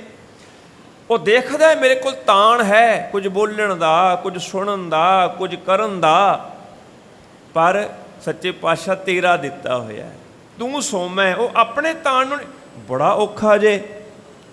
ਜਿਹਦੇ ਕੋਲ ਤਾਣ ਆਇਆ ਉਹਨੇ ਕਿਹਾ ਕਹੋ ਮੈਨੂੰ ਰੱਬ। ਹੁਣ ਵੀ ਕਈ ਐਸੇ ਨੇ ਕਹਿੰਦੇ ਕਹੋ ਸਾਨੂੰ ਰੱਬ। ਪਹਿਲਾਂ ਵੀ ਇੱਦਾਂ ਹੀ ਸਹੀ। ਹਰਨਾਕਸ਼ ਕੋਲ ਆਇਆ ਤਾਣ, ਬਲ ਆਇਆ ਉਹਦੇ ਕੋਲ, ਪਤਾ ਲੱਗਿਆ ਮੈਨੂੰ ਤੇ ਮਾਰ ਹੀ ਨਹੀਂ ਸਕਦਾ ਕੋਈ ਵੀ, ਮੈਨੂੰ ਨਾ ਬੰਦਾ ਮਾਰੇ, ਨਾ ਮੈਨੂੰ ਜਾਨਵਰ ਮਾਰੇ, ਨਾ ਮੈਂ ਦਿਨੇ ਮਰਾਂ, ਨਾ ਮੈਂ ਰਾਤ ਮਰਾਂ, ਮੇਰੇ ਕੋਲ ਤਾਣ ਆ ਗਿਆ। ਕਹਿਣ ਲੱਗਾ ਬੰਦ ਕਰੋ ਰੱਬ ਰੱਬ ਕਰਨਾ, ਕਹੋ ਜਲੇ ਹਰਨਾਕਸ਼, ਕਹੋ ਥਲੇ ਹਰਨਾਕਸ਼। ਇਹ ਨਾ ਕਹੋ ਜਲੇ ਹਰੀ, ਇਹ ਨਾ ਕਹੋ ਵੀ ਜਲ ਵਿੱਚ ਰੱਬ ਹੈ, ਕਹੋ ਹਰਨਾਕਸ਼ ਹੀ ਹੈ ਸਾਰੇ ਪਾਸੇ। ਉਹ ਤਾਂ ਰੱਬ ਬਣ ਕੇ ਬਹਿ ਗਿਆ। ਜਦੋਂ ਤਾਣ ਆਵੇ ਨਾ ਉਦੋਂ ਅਕਸਰ ਹੰਕਾਰੀ ਹੋ ਜਾਂਦੇ ਆ ਮਨੁੱਖ। ਤੁਸੀਂ ਸੁਣੀ ਹੋਏਗੀ, ਸਤਿਕਾਰਯੋਗ ਮਸਕੀਨ ਜੀ ਦੇ ਰਾਹੀਂ ਵੀ ਇਹ ਵਿਚਾਰ ਤੁਸੀਂ ਟੀਵੀ ਰਾਹੀਂ ਸੁਣੇ ਹੋਣਗੇ ਵੀ ਇੱਕ ਵਿਦਵਾਨ ਇਹ ਗੱਲ ਕਹਿੰਦਾ, ਬੜੇ ਧਿਆਨ ਨਾਲ ਸੁਣਨਾ ਉਹਨੇ ਕਿਸ ਐਂਗਲ ਤੋਂ ਗੱਲ ਕੀਤੀ ਹੈ ਤਾਂ ਕਿ ਸਮਝ ਆ ਸਕੇ। ਉਹ ਕਹਿੰਦਾ ਇਹ ਮੈਂ ਮੰਨ ਸਕਦਾ ਵੀ ਸੂਈ ਦੇ ਨੱਕੇ ਵਿੱਚੋਂ ਊਂਠ ਨਿਕਲ ਗਿਆ। ਹਾਲਾਂਕਿ ਗੱਲ ਬੜੀ ਅਜੀਬ ਜੀ ਹੈ ਵੀ ਸੂਈ ਦਾ ਨੱਕਾ ਤਾਂ ਬਰੀਕ ਜਿਹਾ ਹੀ ਹੈ। ਕਹਿੰਦਾ ਮੈਂ ਮੰਨ ਸਕਦਾ ਵੀ ਸੂਈ ਦੇ ਨੱਕੇ 'ਚੋਂ ਊਂਠ ਨਿਕਲ ਗਿਆ, ਪਰ ਮੈਂ ਇਹ ਨਹੀਂ ਮੰਨ ਸਕਦਾ ਵੀ ਕੋਈ ਧਨਵਾਨ ਜਿਹੜਾ ਹੈ ਉਹ ਰੱਬ ਦਾ ਭਗਤ ਹੋ ਗਿਆ। ਹੁਣ ਗੱਲ ਚੋਟ ਬੜੀ ਵੱਜਦੀ ਹੈ ਵੀ ਇਸ ਦੇ ਧਨਵਾਨ ਹੀ ਹੋਣਾ ਚਾਹੁੰਦੇ ਆ। ਕਿਉਂ ਕਹਿਣਾ ਚਾਹੁੰਦਾ ਹੈ? ਕਿਉਂਕਿ ਅਕਸਰ ਹੰਕਾਰ ਮਨੁੱਖ ਉਦੋਂ ਕਰਦਾ ਜਦੋਂ ਕੁਝ ਹੋਵੇ। 3 ਸ਼੍ਰੇਣੀਆਂ ਆਮ ਨੇ। ਸਭ ਤੋਂ ਪਹਿਲੀ ਸ਼੍ਰੇਣੀ ਬਲਵਾਨ, ਜਿਹਦੇ ਕੋਲ ਬਲ ਆ ਜਾਏ ਉਹ ਹੰਕਾਰੀ ਹੋ ਜਾਂਦਾ, ਦੂਜੇ ਨੂੰ ਬੰਦਾ ਹੀ ਨਹੀਂ ਸਮਝਦਾ। ਦੂਜਾ ਧਨਵਾਨ, ਧਨ ਆ ਜਾਏ ਤਾਂ ਵੀ ਬਹੁਤਾਤ ਹੰਕਾਰੀ ਹੋ ਜਾਂਦੇ। ਇਹ ਸਾਡੇ ਸਟੇਟਸ ਦੇ ਨਹੀਂ ਹੈ। ਦੇਖੋ ਮਿੱਤਰਤਾ ਪਾਉਣ ਲੱਗਿਆਂ ਵੀ ਔਖਾ ਕੰਮ ਹੋ ਜਾਂਦਾ ਹੈ, ਰਿਸ਼ਤੇਦਾਰੀਆਂ ਔਖੀਆਂ ਹੋ ਜਾਂਦੀਆਂ ਨੇ। ਕਿਉਂ? ਇਹ ਸਾਡੇ ਸਟੇਟਸ ਦੇ ਨਹੀਂ ਹੈ। ਇਹ ਹੰਕਾਰੀ ਬੰਦਾ ਹੀ ਕਹਿੰਦਾ ਨਾ। ਬਲਵਾਨ ਅਕਸਰ ਹੰਕਾਰੀ ਹੋ ਜਾਂਦਾ ਹੈ, ਧਨਵਾਨ ਅਕਸਰ ਅਹੰਕਾਰੀ ਹੋ ਜਾਂਦਾ ਹੈ। ਤੇ ਤੀਜਾ ਵਿਦਵਾਨ, ਵਿਦਵਾਨ ਜਿਹਦੇ ਕੋਲ ਥੋੜਾ ਗਿਆਨ ਆ ਜਾਏ ਉਹ ਵੀ ਅਕਸਰ ਹੰਕਾਰੀ ਹੋ ਜਾਂਦਾ ਹੈ। ਉਹ ਵੀ ਦੂਜੇ ਨੂੰ ਤੈਨੂੰ ਕੀ ਪਤਾ, ਸਾਡੇ ਕੋਲ ਬੈਠਿਆ ਕਰੋ ਤੁਹਾਨੂੰ ਪਤਾ ਲੱਗੇ ਕੁਛ, ਉਹ ਵੀ ਇਹੀ ਕਹਿੰਦਾ। ਹੁਣ ਇਸ ਪੌੜੀ ਵਿੱਚ ਤਿੰਨਾਂ ਦੀ ਗੱਲ ਹੈ। ਗਾਵੈ ਕੋ ਤਾਣ ਹੈਗਾ ਬਲ, ਪਰ ਉਹ ਹੁਕਮ ਨੂੰ ਬੁੱਝ ਗਿਆ, ਸਮਝ ਆ ਗਈ ਹੈ ਵੀ ਇਹ ਉਹਦਾ ਦਿੱਤਾ ਹੈ, ਮੇਰਾ ਕੁਛ ਵੀ ਨਹੀਂ ਹੈ। ਮੈਂ ਵੀ ਝੌਂਪੜੀ 'ਚ ਹੋ ਸਕਦਾ ਸੀਗਾ, ਮੈਂ ਵੀ ਕਮਜ਼ੋਰ ਹੋ ਸਕਦਾ ਸੀ। ਉਹ ਜਾਣਦਾ ਇਸ ਗੱਲ ਨੂੰ, ਇਸ ਕਰਕੇ ਉਹ ਆਪਣੇ ਬਲ ਨੂੰ ਨਹੀਂ ਗਾਉਂਦਾ, ਉਹ ਗੱਲਾਂ ਦਾ ਵਰਣਨ ਕਰਦਾ ਜਿਹ 'ਚ ਰੱਬ ਦਾ ਤਾਣ ਨਜ਼ਰ ਆਵੇ। ਫਿਰ ਅਗਲੀ ਗੱਲ, ਜਿਹਦੇ ਕੋਲ ਰੁਪਇਆ ਪੈਸਾ ਹੈ, ਜਿਸ ਕਰਕੇ ਦਾਤਾਂ ਹੈ ਘਰ ਦੇ ਵਿੱਚ, ਉਹਦੇ ਕੋਲ ਬਹੁਤ ਕੁਛ ਹੈਗਾ, ਪਰ ਉਹ ਦਾਤਾਂ ਨੂੰ ਵੇਖ ਕੇ ਫੂਫਾ ਨਹੀਂ ਕਰਦਾ, ਹੰਕਾਰੀ ਨਹੀਂ ਹੁੰਦਾ ਉਹ। ਸਗੋਂ ਗਾਵੈ ਕੋ ਦਾਤ ਜਾਣੇ ਨਿਸ਼ਾਨ। ਇੱਕ ਧਨਵਾਨ ਹੈ, ਉਹਦੇ ਕੋਲ ਬੜੀਆਂ ਦਾਤਾਂ ਹੈ, ਪਰ ਉਹ ਹੰਕਾਰ ਕਰਨ ਦੀ ਬਜਾਏ ਸ਼ੁਕਰ ਕਰਦਾ ਹੈ, ਕਿਉਂਕਿ ਉਹਨੂੰ ਇਹ ਗੱਲ ਸਮਝ ਆ ਗਈ, ਜਿਹ ਪ੍ਰਸਾਦ ਬਸੈ ਸੁਖ ਮੰਦਰ। ਅੱਗੇ ਜਿਹ ਪ੍ਰਸਾਦ, ਜਿਹਦੀ ਕਿਰਪਾ ਨਾਲ, ਤੂੰ ਆਪਣੇ ਲਈ ਨਾ ਸਮਝੀ ਵੀ ਮੈਂ ਨਹੀਂ, ਉਹਦੀ ਕਿਰਪਾ ਕਰਕੇ ਤੂੰ ਵਸ ਰਿਹਾ ਹੈ। ਫਿਰ ਤਿਸੈ ਧਿਆਏ ਸਦਾ ਮਨ ਅੰਦਰ। ਇਸ ਕਰਕੇ ਉਹ ਦਾਤਾਂ ਨੂੰ ਰੱਬ ਦੀ ਬਖਸ਼ਿਸ਼ ਦਾ ਨਿਸ਼ਾਨ ਸਮਝਦਾ। ਦਾਤਾਂ ਹੈਗੀਆਂ ਨੇ, ਦਾਤਾ ਵੀ ਹੈਗਾ, ਇਹਦਾ ਮਤਲਬ ਪ੍ਰਮਾਣ ਹੈਗਾ ਕੋਈ ਦੇਣ ਵਾਲਾ। ਫਿਰ ਉਹ ਉਹਦੇ ਗੁਣ ਗਾਇਨ ਕਰਦਾ ਹੈ। ਫਿਰ ਜਿਹਦੇ ਕੋਲ ਵਿਦਿਆ ਹੈ, ਗਾਵੈ ਕੋ ਵਿਦਿਆ ਵਿਖਮ ਵਿਚਾਰ, ਉਹ ਆਪਣਾ ਹੰਕਾਰ ਨਹੀਂ ਵਰਣਨ ਕਰਦਾ, ਸਗੋਂ ਆਪਣੇ ਗਿਆਨ ਨੂੰ, ਜਿਹੜੇ ਅਧਿਆਤਮਕ ਵਿਸ਼ੇ ਨੇ, ਸਾਡੇ ਤੇ ਰੱਬ ਦੇ ਵਿਚਕਾਰ ਕਿਹੜੀ ਕੰਧ ਹੈ, ਕਾਮ ਕ੍ਰੋਧ ਲੋਭ ਮੋਹ ਅਹੰਕਾਰ ਨੂੰ ਕਿਵੇਂ ਪਾਸੇ ਕੀਤਾ ਜਾ ਸਕਦਾ ਹੈ, ਅਸੀਂ ਰੱਬੀ ਗੁਣਾਂ ਨੂੰ ਆਪਣੇ ਅੰਦਰ ਕਿਵੇਂ ਧਾਰਨ ਕਰ ਸਕਦੇ ਹਾਂ, ਇਹ ਸੰਸਾਰ ਦੀ ਅਸਲੀਅਤ ਕੀ ਹੈ, ਇਹੋ ਜਿਹੇ ਵਿਸ਼ਿਆਂ ਦੇ ਵਿਚਾਰ ਦੇ ਵਿੱਚ ਫਿਰ ਉਹ ਸਮਾਂ ਲਗਾਉਂਦਾ ਹੈ ਤਾਂ ਕਿ ਰੱਬ ਦੀ ਵਡਿਆਈ ਕਰ ਸਕੇ, ਰੱਬ ਦੀ ਉਸਤਤ ਕਰ ਸਕੇ। ਫਿਰ ਉਹ ਰੱਬ ਨੂੰ ਹੀ ਕਹੇਗਾ, ਤੂੰ ਦੀਨਾਨਾਥ ਹੈ, ਤੂੰ ਭਗਤ ਵਛਲ ਹੈ, ਤੂੰ ਪ੍ਰਾਣਾਂ ਨੂੰ ਬਚਾਉਣ ਵਾਲਾ ਹੈ, ਤੂੰ ਹਰਤਾ ਹੈ, ਤੂੰ ਭਰਤਾ ਹੈ, ਤੂੰ ਦਿਆਲੂ ਹੈ, ਤੂੰ ਕਿਰਪਾਲੂ ਹੈ। ਹਉਮੈ ਵਾਲਾ ਕਹੇਗਾ ਮੈਂ ਆ ਸਭ ਕੁਛ, ਉਹ ਮੈਂ ਕਰੇਗਾ, ਇਹ ਤੂੰ ਕਰੇਗਾ, ਤੂੰ ਕਰਨਾ ਹੀ ਗਾਣਾ ਹੈ। ਇਸ ਪੌੜੀ ਵਿੱਚ ਮੇਰੇ ਮਾਲਕ ਨੇ ਸਮਝਾਇਆ ਵੀ ਜਿਨ੍ਹਾਂ ਨੇ ਹੁਕਮ ਨੂੰ ਬੁੱਝ ਲਿਆ ਨਾ, ਉਹਨਾਂ ਦਾ ਅਹੰਕਾਰ ਖਤਮ ਹੋ ਗਿਆ, ਉਹ ਫਿਰ ਰੱਬ ਦੇ ਕੀਰਤਨੀਏ ਹੋ ਗਏ, ਰੱਬ ਦੀ ਵਡਿਆਈ ਕਰਨ ਵਾਲੇ ਹੋ ਗਏ। ਇਹਦੇ 'ਚ ਕੋਈ ਪੰਕਤੀ ਨੈਗੇਟਿਵ ਨਹੀਂ ਹੈ, ਕਿਤੇ ਖਿਆਲ ਵੱਖਰੇ ਆਣ ਤੇ ਆਪਾਂ ਸਮਝੀਏ ਵੀ ਇਹਦੇ ਵਿੱਚੋਂ ਕੋਈ ਇੱਕ ਚੁਣੀਏ, ਕਿਉਂਕਿ ਆਏ ਨਾ ਗਾਵੈ ਕੋ ਜਾਪੈ ਦਿਸੈ ਦੂਰ, ਤੇ ਅਗਲੀ ਪੰਕਤੀ ਗਾਵੈ ਕੋ ਵੇਖੈ ਹਾਜ਼ਰਾ ਹਦੂਰ। ਅਸੀਂ ਕਹੀਏ ਵੀ ਹਾਜ਼ਰ ਨਾਜ਼ਰ ਵੇਖਣ ਵਾਲੇ ਠੀਕ ਹੈ, ਦੂਰ ਵੇਖਣ ਵਾਲੇ ਨਹੀਂ, ਐਸੀ ਗੱਲ ਨਹੀਂ ਹੈ, ਨਜ਼ਰੀਆ ਅਲੱਗ ਹੈ। ਜਦੋਂ ਵੇਖਿਆ ਜਾਂਦਾ ਹੈ ਕਿ ਵਾਲੋਂ ਨਿੱਕੀ ਹੈ, ਜਦੋਂ ਵੇਖਿਆ ਜਾਂਦਾ ਹੈ ਖੰਡੇ ਦੀ ਧਾਰ ਹੈ, ਜਦੋਂ ਸਮਝ ਆਉਂਦਾ ਹੈ ਗੁਰਸਿੱਖੀ ਬਾਰੀਕ ਹੈ, ਜਦੋਂ ਇਹ ਮਾਰਗ ਹੈ ਲੱਭ ਲੋਭ ਅਹੰਕਾਰ ਤਜ ਤ੍ਰਿਸ਼ਨਾ ਬਹੁਤ ਨਾਹੀਂ ਬੋਲਣਾ। ਆ ਕੀ ਹੈ? ਖੰਨਿਓ ਤਿੱਖੀ ਵਾਲੋਨਿਕੀ ਬੜਾ ਔਖਾ ਸੱਚੇ ਪਾਤਸ਼ਾਹ, ਕਾਮ ਦੀ ਖਾਈ ਟੱਪਾਂਗੇ ਤੇ ਤੇਰੇ ਕੋਲ ਆਵਾਂਗੇ, ਕ੍ਰੋਧ ਲੋਭ ਮੋਹ ਹੰਕਾਰ ਦਾ ਚਿੱਕੜ ਦੂਰ ਕਰਾਂਗੇ ਤੇ ਤੇਰੇ ਕੋਲ ਆਵਾਂਗੇ, ਬੜਾ ਔਖਾ। ਬਾਬਾ ਜੀ ਕੀ ਕਹਿੰਦੇ, ਗਲੀਏ ਚਿੱਕੜ ਦੂਰ ਕਰ। ਉਹ ਇਹ ਨਹੀਂ ਵੀ ਉਹ ਗਲਤ ਨੇ, ਨਹੀਂ, ਉਹ ਇਸ ਨਜ਼ਰੀਏ ਤੋਂ ਦੇਖਦੇ ਸੱਚੇ ਪਾਤਸ਼ਾਹ ਮਾਇਆ ਬੜੀ ਡਾਢੀ, ਇਹਨੂੰ ਪਾਸੇ ਕਰੀਏ ਤੇ ਤੂੰ ਨਜ਼ਰ ਆਵੇਂ, ਇਸ ਕਰਕੇ ਤੇਰੇ ਕੋਲ ਪਹੁੰਚਣਾ ਬੜਾ ਔਖਾ। ਉਹਦੇ ਲਈ ਗੁਰੂ ਦੀ ਕਿਰਪਾ ਚਾਹੀਦੀ ਹੈ, ਉਹਦੇ ਲਈ ਤੇਰੀ ਰਹਿਮਤ ਚਾਹੀਦੀ ਹੈ, ਮੇਰੇ ਇਕੱਲੇ ਤੋਂ ਕੁਝ ਵੀ ਨਹੀਂ ਹੋਣਾ। ਸਾਡੀ ਹਾਲਤ ਕੀ ਆ, ਪੰਕਜ ਮੋਹ ਪਗ ਨਹੀਂ ਚਾਲੈ, ਸਾਡਾ ਤਾਂ ਪੈਰ ਹੀ ਨਹੀਂ ਤੁਰਦਾ, ਇਸ ਕਰਕੇ ਪਹੁੰਚੀਏ ਕਿਵੇਂ। ਇਸ ਪੱਖ ਤੋਂ ਗਾਉਂਦੇ ਸੱਚੇ ਪਾਤਸ਼ਾਹ, ਤੇਰੀ ਮਾਇਆ ਬੜੀ ਡਾਢੀ, ਤੇਰੇ ਤੱਕ ਪਹੁੰਚਣਾ ਮੁਸ਼ਕਿਲ ਕਰ ਰਹੀ ਹੈ। ਜਿਹੜਾ ਦੂਸਰਾ ਹੈ, ਉਹ ਸਰਬ ਵਿਆਪਕਤਾ ਨੂੰ ਦੇਖ ਕੇ ਗੁਣ ਗਾਇਨ ਕਰ ਰਿਹਾ ਹੈ। ਸੱਚੇ ਪਾਤਸ਼ਾਹ ਤੂੰ ਕਿੱਥੇ ਨਹੀਂ ਹੈ, ਤੂੰ ਮੇਰੇ ਵਿੱਚ ਹੈ, ਮੇਰੇ ਆਪਣਿਆਂ ਵਿੱਚ ਹੈ, ਜਿਹੜੀ ਮੇਰੀ ਨਿੰਦਿਆ ਕਰਦੇ ਉਹਨਾਂ ਵਿੱਚ ਵੀ ਹੈ, ਸਾਰੇ ਪਾਸੇ ਹੈ, ਜਰੇ ਜ਼ਰੇ ਵਿੱਚ ਹੈ। ਫਿਰ ਉਹ ਹਾਜ਼ਰ ਨਾਜ਼ਰ ਸਮਝ ਕੇ ਗਾਇਨ ਕੀਤਾ ਜਾ ਰਿਹਾ। ਸੋ ਇਹ ਕੋਈ ਨੈਗੇਟਿਵ ਜਾਂ ਪੋਜ਼ਿਟਿਵ ਦੀ ਗੱਲ ਨਹੀਂ ਹੈ, ਇਹਦੇ ਵਿੱਚ ਆਪਣੀ ਹਉਮੈ ਨੂੰ ਦੂਰ ਕਰਕੇ ਤੇ ਰੱਬ ਦੇ ਗੁਣ ਗਾਇਨ ਕਰਨ ਵਾਲਿਆਂ ਦੀ ਬਾਤ ਹੈ। ਮਾਲਕ ਰਹਿਮਤ ਕਰੇ, ਸਾਨੂੰ ਇਹ ਪਤਾ ਲੱਗ ਜਾਏ ਕਿ ਸਭ ਕੁਝ ਮਾਲਕ ਦੇ ਹੁਕਮ ਵਿੱਚ ਹੈ। ਬੇਪਰਵਾਹ ਸ਼ਬਦ ਦੀ ਗੱਲ ਕੀਤੀ ਨਾ, ਬੇਪਰਵਾਹ ਬੰਦਾ ਉਦੋਂ ਹੁੰਦਾ ਹੈ ਜਦੋਂ ਉਹਦਾ ਕੰਮ ਇੱਕਦਮ ਐਕੂਰੇਟ ਹੁੰਦਾ ਹੈ। ਜਿਵੇਂ ਸਾਡੇ ਘਰ ਕਿਸੇ ਮਹਿਮਾਨ ਨੇ ਆਉਣਾ, ਸਵੇਰ ਤੋਂ ਹੀ ਰਸੋਈ ਦੇ ਵਿੱਚ ਕਾਰਜ ਸੰਭਾਲ ਲਿਆ ਸਿਆਣੀਆਂ ਮਾਤਾਵਾਂ ਨੇ, ਉਹ ਆਉਣਗੇ ਇਹ ਬਣਾਉਣਾ, ਉਹ ਆਉਣਗੇ ਆਹ ਬਣਾਉਣਾ, ਤੇ ਜਦੋਂ ਸਾਰੀ ਤਿਆਰੀ ਐਨ ਹੋ ਗਈ ਨਾ, ਬਾਅਦ ਫਿਰ ਵਾ ਹੁਣ ਕੋਈ ਚਿੰਤਾ ਨਹੀਂ, ਹੁਣ ਕੋਈ ਪਰਵਾਹ ਨਹੀਂ, ਹੁਣ ਜਦੋਂ ਮਰਜ਼ੀ ਆ ਜਾਣ।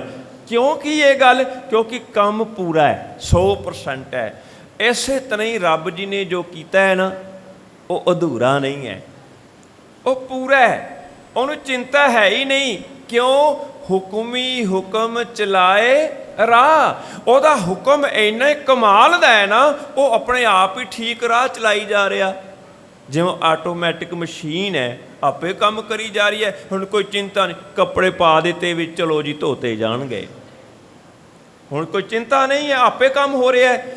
ਇਸੇ ਤਰ੍ਹਾਂ ਹੀ ਇਹ ਸੰਸਾਰ ਦੇ ਨਿਯਮ ਇੰਨੇ ਕਮਾਲ ਦੇ ਨੇ, ਇਸ ਕਰਕੇ ਇਹਨਾਂ ਦੇ ਗੁਣ ਗਾਇਨ ਕਰਨ ਦਾ ਵੀ ਜੀ ਕਰਦਾ ਹੈ।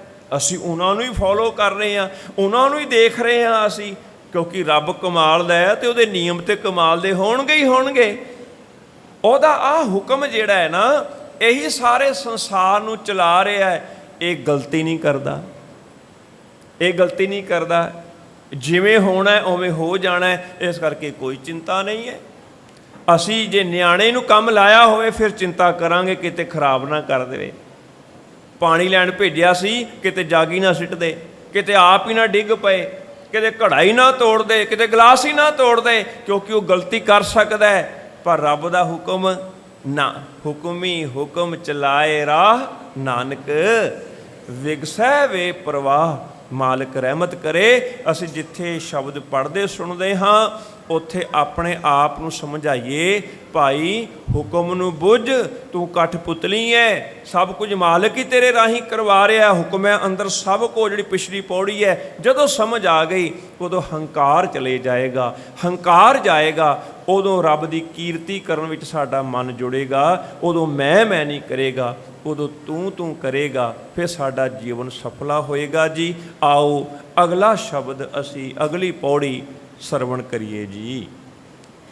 ਸਾਚਾ ਸਾਹਿਬ ਸਾਚ ਨਾਏ, ਪਾਖਿਆ ਪਾਓ ਅਪਾਰ। ਸਾਚਾ ਸਾਹਿਬ ਸਾਚ ਨਾਏ, ਭਾਖਿਆ ਭਾਉ ਅਪਾਰ।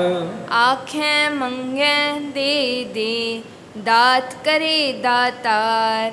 ਆਖੈ ਮੰਗਹਿ ਦੇਹ ਦੇਹ, ਦਾਤ ਕਰੇ ਦਾਤਾਰ। ਫੇਰ ਕੇ ਅੱਗੇ ਰੱਖੀਐ, ਜਿਤ ਦਿਸੈ ਦਰਬਾਰ। ਫੇਰ ਕੇ ਅੱਗੇ ਰੱਖੀਐ, ਜਿਤ ਦਿਸੈ ਦਰਬਾਰ। ਮੂੰਹੋਂ ਕੇ ਬੋਲਣ ਬੋਲੀਐ, ਜਿਤ ਸੁਣ ਤਰੇ ਪਿਆਰ। ਮੋਹ ਕੇ ਬੋਲਣ ਬੋਲੀਐ ਜਿਤ ਸੁਣ ਧਰੇ ਪਿਆਰ। ਅੰਮ੍ਰਿਤ ਵੇਲਾ ਸਚ ਨਾਉ ਵਡਿਆਈ ਵਿਚਾਰ। ਅੰਮ੍ਰਿਤ ਵੇਲਾ ਸਚ ਨਾਉ ਵਡਿਆਈ ਵਿਚਾਰ। ਕਰਮੀ ਆਵੈ ਕਪੜਾ ਨਦਰੀ ਮੋਖ ਦੁਆਰ। ਕਰਮੀ ਆਵੈ ਕਪੜਾ ਨਦਰੀ ਮੋਖ ਦੁਆਰ। ਨਾਨਕ ਏਵੈ ਜਾਣੀਐ ਸਭ ਆਪੇ ਸਚਿਆਰ। ਨਾਨਕ ਏਵੇਂ ਜਾਣੀਐ ਸਭ ਆਪੇ ਸਚਿਆਰ। ਗੁਰੂ ਸਵਾਰਿਓ, ਇਸ ਪੌੜੀ ਦੇ ਰਾਹੀਂ ਸਾਨੂੰ ਇਹ ਪਤਾ ਲੱਗੇਗਾ ਕਿ ਵਾਹਿਗੁਰੂ ਪਰਮੇਸ਼ਵਰ ਦਾ ਇਨਸਾਫ ਕਿਹੋ ਜਿਹਾ ਹੈ। ਜਿੱਥੇ ਵਾਹਿਗੁਰੂ ਜੀ ਬਾਰੇ ਸਾਨੂੰ ਪਤਾ ਲੱਗੇਗਾ, ਉੱਥੇ ਉਹਦੇ ਇਨਸਾਫ ਬਾਰੇ ਵੀ ਸਾਨੂੰ ਪਤਾ ਲੱਗੇਗਾ।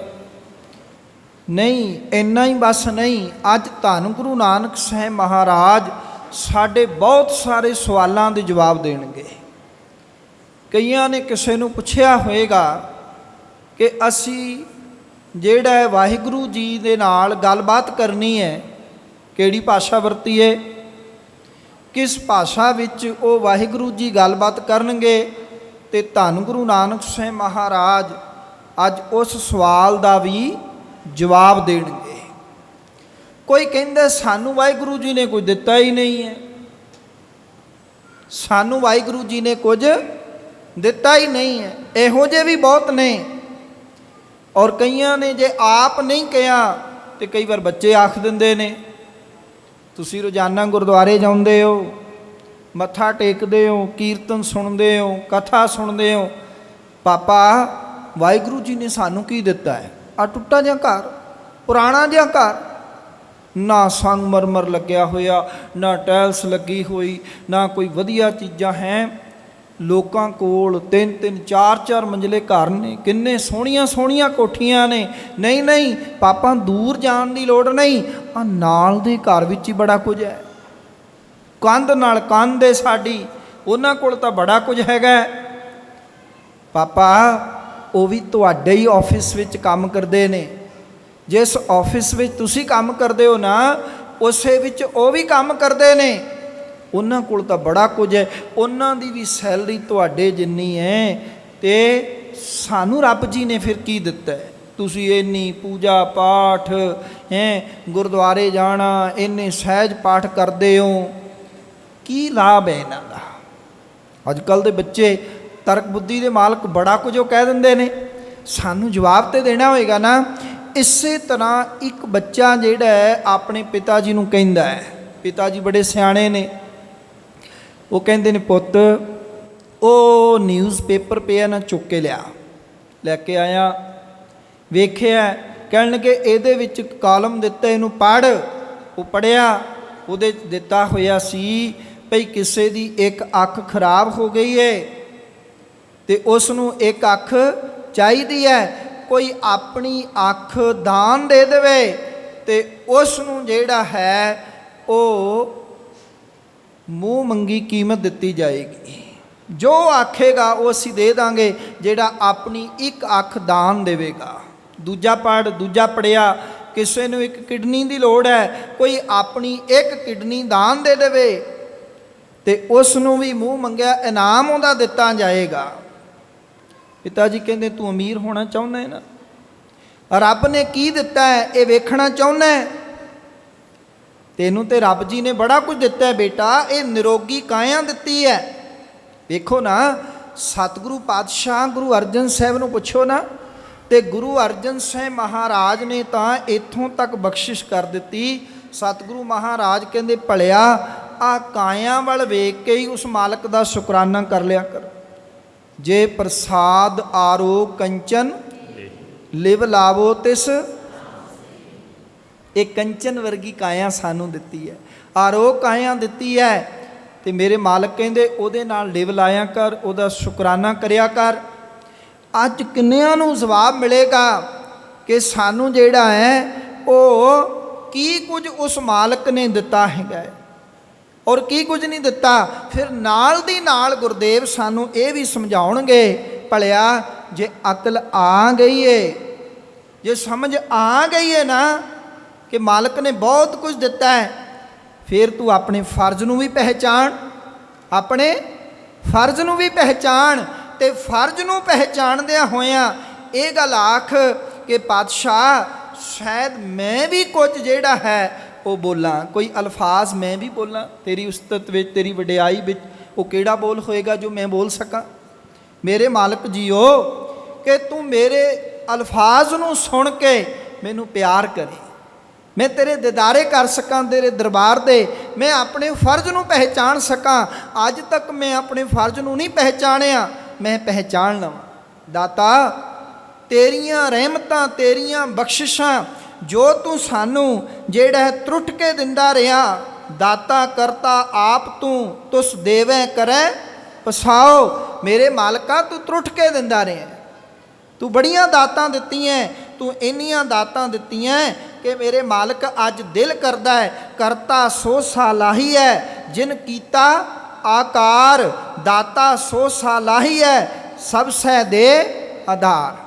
ਬੜਾ ਕੁਝ ਦਿੱਤਾ ਹੈ ਕਿ ਸਾਡਾ ਵੀ ਤੇ ਫਰਜ਼ ਬਣਦਾ ਹੈ। ਸਤਿਗੁਰੂ ਮਹਾਰਾਜ ਕਹਿੰਦੇ ਨੇ ਜੇ ਤੇਰੇ ਵਿੱਚੋਂ ਫਰਜ਼ ਨਿਭਾਉਣ ਦੀ ਗੱਲ ਤੁਰ ਪਈ ਹੈ, ਤੇਰੇ ਵਿੱਚ ਫਰਜ਼ ਨਿਭਾਉਣ ਦੀ ਗੱਲ ਤੁਰ ਪਈ ਹੈ, ਤੇ ਫਿਰ ਉੱਠ ਬੈਠਾ ਹੋ, ਉਸ ਮਾਲਕ ਦੇ ਸਿਜਦੇ ਦੇ ਵਿੱਚ ਸਿਰ ਝੁਕਾ ਲੈ।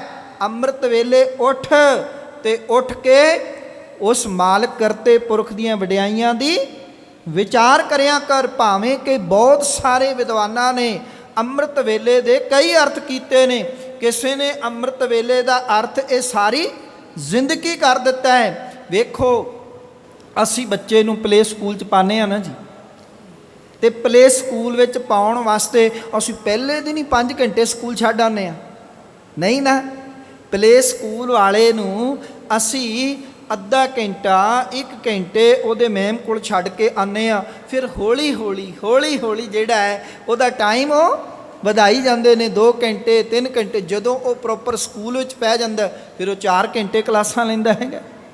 ਫਿਰ ਤੇ ਅੱਗੇ ਆਪਣੀ ਮਿਹਨਤ ਹੈ, ਜਿਉਂ-ਜਿਉਂ ਉਹ PhD ਵੱਲ ਵੱਧਦਾ ਹੈ ਫਿਰ ਉਹਨੂੰ ਤੁਹਾਨੂੰ ਕਹਿਣ ਦੀ ਲੋੜ ਨਹੀਂ ਹੁੰਦੀ, ਉਹਨੂੰ ਸਮਝ ਆ ਜਾਂਦੀ ਹੈ ਭਈ ਹੁਣ ਬਿਨਾਂ ਪੜ੍ਹੇ ਗੱਲ ਨਹੀਂ ਬਣੇਗੀ। ਸੋ ਅੰਮ੍ਰਿਤ ਵੇਲੇ ਤੋਂ ਅਸੀਂ ਕੁਤਾਹੀ ਨਾ ਕਰੀਏ। ਜਿਹੜੀ ਖੇਡ ਅੰਮ੍ਰਿਤ ਵੇਲੇ ਬਣਨੀ ਹੈ ਉਹ ਅੰਮ੍ਰਿਤ ਵੇਲੇ ਹੀ ਬਣਨੀ ਹੈ। ਮੈਂ ਐਵੇਂ ਹੀ ਆਪਣੇ ਸਵਾਰਥ ਵਾਸਤੇ ਖਿੱਚ ਧੂ ਕੇ ਐਵੇਂ ਨਾ ਕਰੀ ਜਾਵਾਂ। ਜੇ ਕੋਈ ਗੱਲ ਹੈ ਸੀ ਤਦੇ ਮੇਰੇ ਮਾਲਕ ਨੇ ਕਿਹਾ, ਚਿੜੀ ਚੌਕੀ ਪੋ ਫੁੱਟੀ ਵਗਨ ਬਹੁਤ ਤਰੰਗ, ਅਚਰਜ ਰੂਪ ਸੰਤਨ ਰਚੇ ਨਾਨਕ ਨਾਮੈ ਰੰਗ। ਚਾਲਾਂਗੇ ਉਠ ਨਾਮ ਜਪ। ਚਾਲਾਂਗੇ ਦਾ ਅਰਥ ਕੀ ਕਰੋਗੇ? ਚਲੋ ਅੰਮ੍ਰਿਤ ਵੇਲੇ ਦੇ ਅਰਥ ਕਰ ਲਈਏ। ਉਹ ਵੇਲਾ ਜਿਸ ਵੇਲੇ ਇੱਛਾਵਾਂ ਦੀ ਮ੍ਰਿਤੂ ਹੋ ਜਾਏ, ਕੋਈ ਖੁਆਇਸ਼ਾਂ ਨਾ ਹੋਣ। ਚਾਲਾਂਗੇ ਦੇ ਕੀ ਅਰਥ ਕਰਾਂਗੇ? ਚਾਲਾਂਗੇ ਦੇ ਅਰਥ ਤਾਂ ਫਿਰ ਸਾਨੂੰ ਉਹ ਵੇਲਾ, ਠੀਕ ਹੈ ਨਾ, ਜਦੋਂ ਝੁਕਮੁਖਾ ਹੋਵੇ, ਜਦੋਂ ਝੁਕਮੁਖਾ ਹੋਵੇ, ਜਿਹਨੂੰ ਪਹਿਰ ਰਾਤ ਕਹਿੰਦੇ ਨੇ, ਹਜੇ ਸੂਰਜ ਨਹੀਂ ਚੜਿਆ। ਚਾਲਾਂਗੇ ਉਠ ਨਾਮ ਜਪ। ਪਾਤਸ਼ਾਹ ਕਹਿੰਦੇ ਤੂੰ ਚਾਲਾਂਗੇ ਉੱਠ ਕੇ ਨਾਮ ਜਪ, ਪਰਮੇਸ਼ਰ ਦੀਆਂ ਵਡਿਆਈਆਂ ਦੀ ਵਿਚਾਰ ਕਰ। ਜਦੋਂ ਤੂੰ ਚਾਲਾਂਗੇ ਉੱਠ ਕੇ ਅੰਮ੍ਰਿਤ ਵੇਲੇ ਉੱਠ ਕੇ ਨਾਮ ਜਪੇਂਗਾ ਨਾ, ਗੁਰਦੇਵ ਕਹਿੰਦੇ ਤੇਰੇ ਨਾਲ ਮੈਂ ਵਾਅਦਾ ਕਰਦਾ ਹੈ। ਕਿਹੜਾ ਵਾਅਦਾ? ਪ੍ਰੋਮਿਸ ਕਰਦਾ ਹੈ। ਗੁਰਦੇਵ ਪਾਤਸ਼ਾਹ ਕਹਿੰਦੇ ਨੇ ਚਾਲਾਂਗੇ ਉਠ ਨਾਮ ਜਪ, ਨਿਸਬਾਸੁਰ ਆਰਾਧ, ਕਾਰਾ ਤੁਝੇ ਨਾ ਵਿਆਪਈ, ਨਾਨਕ ਮਿਟੈ ਉਪਾਦ। ਤੈਨੂੰ ਕੋਈ ਚਿੰਤਾ ਝੋਰਾ ਫਿਕਰ ਜਿਹੜਾ ਹੈ ਉਹ ਨਹੀਂ ਵਿਆਪੇਗਾ। ਜਿਹੜੇ ਆਦ ਵਿਆਦ ਉਪਾਦ ਨੇ ਉਹ ਵੀ ਖਤਮ ਹੋ ਜਾਣਗੇ, ਮਿਟ ਜਾਣਗੇ।